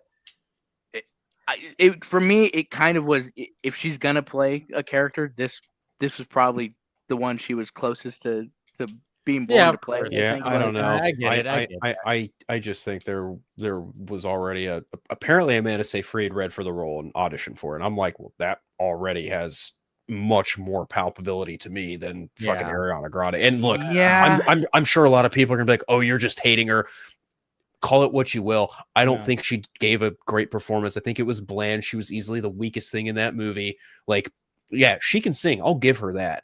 But when it comes to like actually fucking acting, no, she's not. I'll be honest. That's the other weird thing about the character too, is like, it's a weird balance of, you know, that like Amanda Seyfried would have been great. She looks the part and all that stuff, but you got to be able to hit those notes. And so that's the thing with probably what was part of it, but I mean that's the thing. Easily, like, probably the only reason why she got the role. I said it. So I mean, we've talked about it on here. It's just like when I see Ariana Grande, any interview, anything that I see her in, she's just always because she's a child, you know, performer, and she probably saw some shit and witnessed some shit going through that Nickelodeon prism.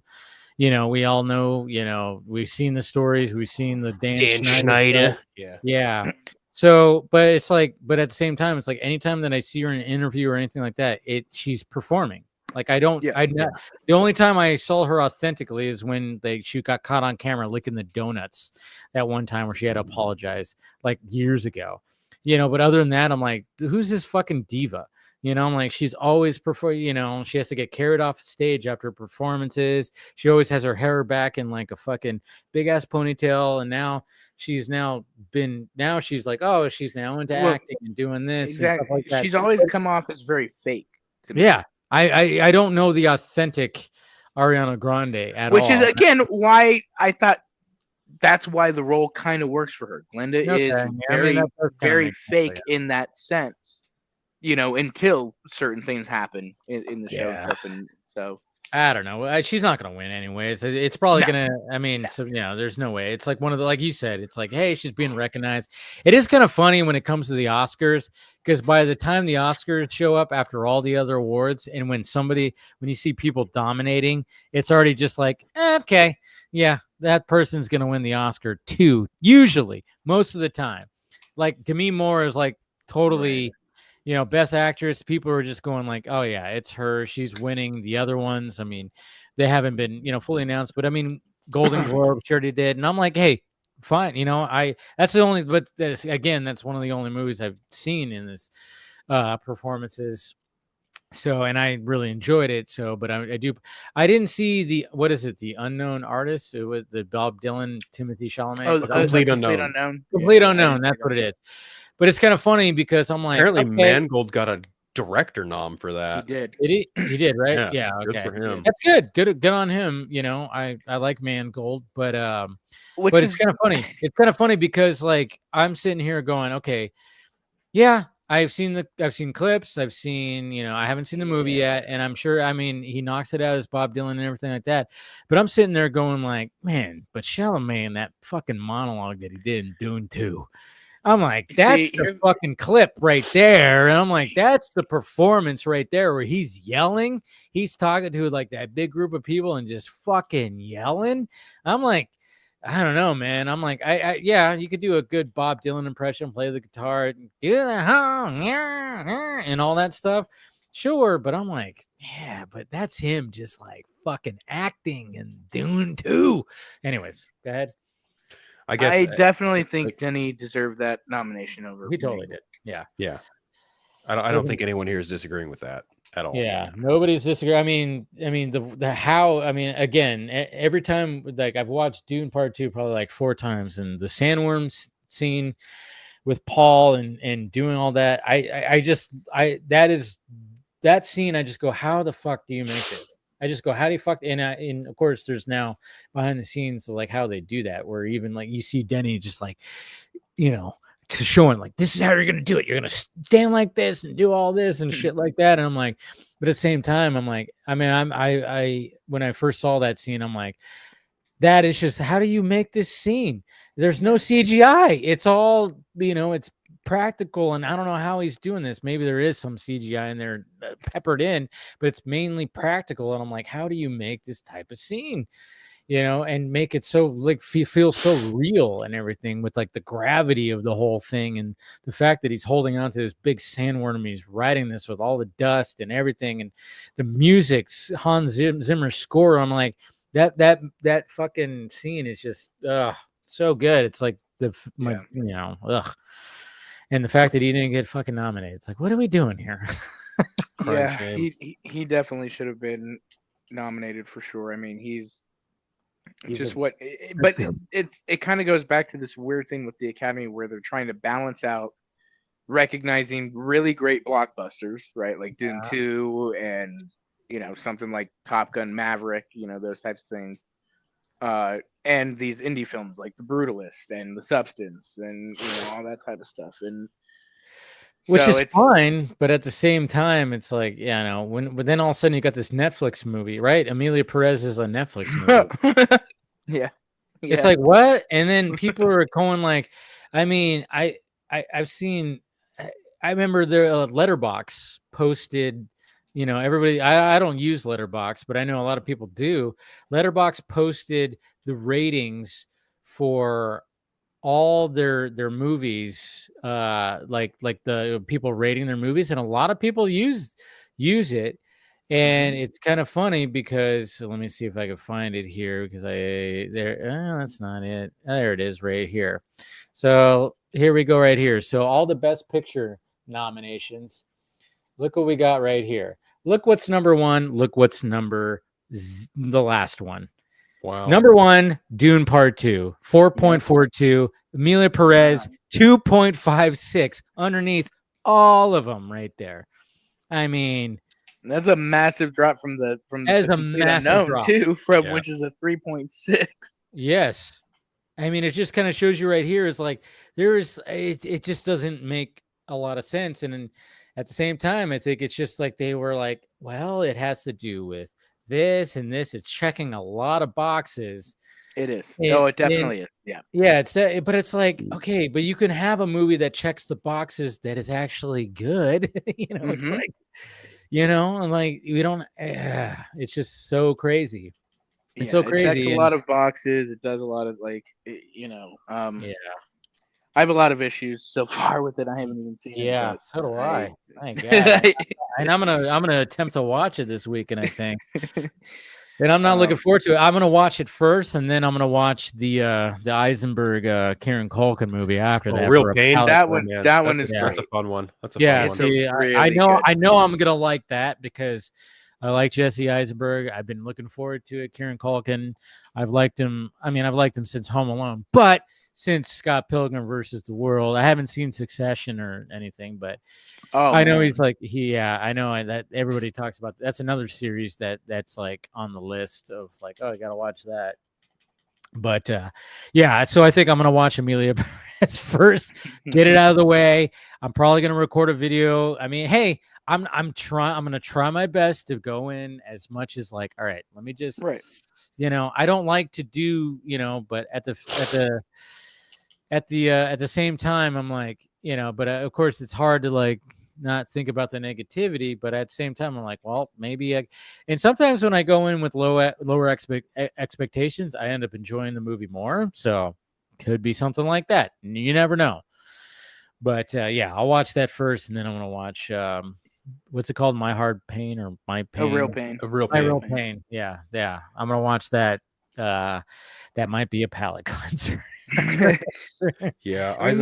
Eisenberg did a fucking bang up job directing that movie. Oh my God. I love that. Not only the directing, I think, and for me, I'm very happy he did get nominated for writing because I think the writing on that was just phenomenal. That was some great writing. And I know Kieran improvs a lot, but that writing and direction was it was a really, really tight, great little movie. So I really enjoyed that. Yeah. Well, we'll see what happens. But it's coming out. Yeah, February, a few weeks. Should be interesting. But I think this is where we'll wrap up the stream tonight. And great conversations. Like I said, I mean, it was great to get Rebecca back again. Anytime there's Supergirl stuff, I always like to get her input because, like I said, guys, subscribe to her channel, podcast. I mean, like I said, she has like over 500 episodes just talking about Supergirl. So if you need some Supergirl knowledge, she is the one to go to. And with Supergirl kicking into production, brush up on the stuff. I got to read that book. That's for damn sure. So, and of course, thank you to Chris as well for being a part of the panel. And then we'll go around the horn right here. Phil, what do you got? Not a whole lot. Thank you again for the invite, my friend. Friday Phil every Friday, 4:05 Pacific Standard Time. I write for Multiverse of Color. Be writing the reviews for Friendly Neighborhood Spider-Man, dropping every Wednesday, which has like the weirdest release batch. That's so strange to me. Am I doing it? I got Council Creators every Wednesday. I'm on the Party Nation every Tuesday sometimes. And like I mentioned earlier, Friday Phil, you can catch me on every application, Vero, Instagram, Threads, Blue Sky. That was the one I was missing. There we go. That's pretty much it, man. All right. Appreciate you. Austin, what do you got?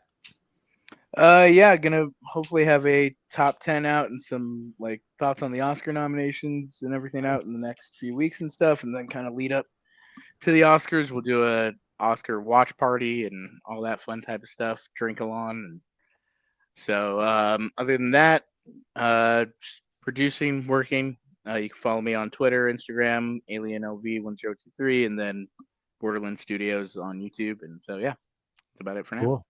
All right. Well, thank you, everybody who has been watching or listening. I like combine those two. Watching. Interesting. But yeah, so thank you guys, and hit that like, thumbs up, subscribe if you haven't already. Definitely going to be doing a members and Patreon Vodka stream tomorrow, a Saturday version. So if you're part of the support of the channel, come on and have a conversation with the panel. So thank you guys, and yeah, thank you, Chris, thank you, Rebecca, and of course, thank you, Austin, thank you, Phil. All right, we'll talk to you guys later.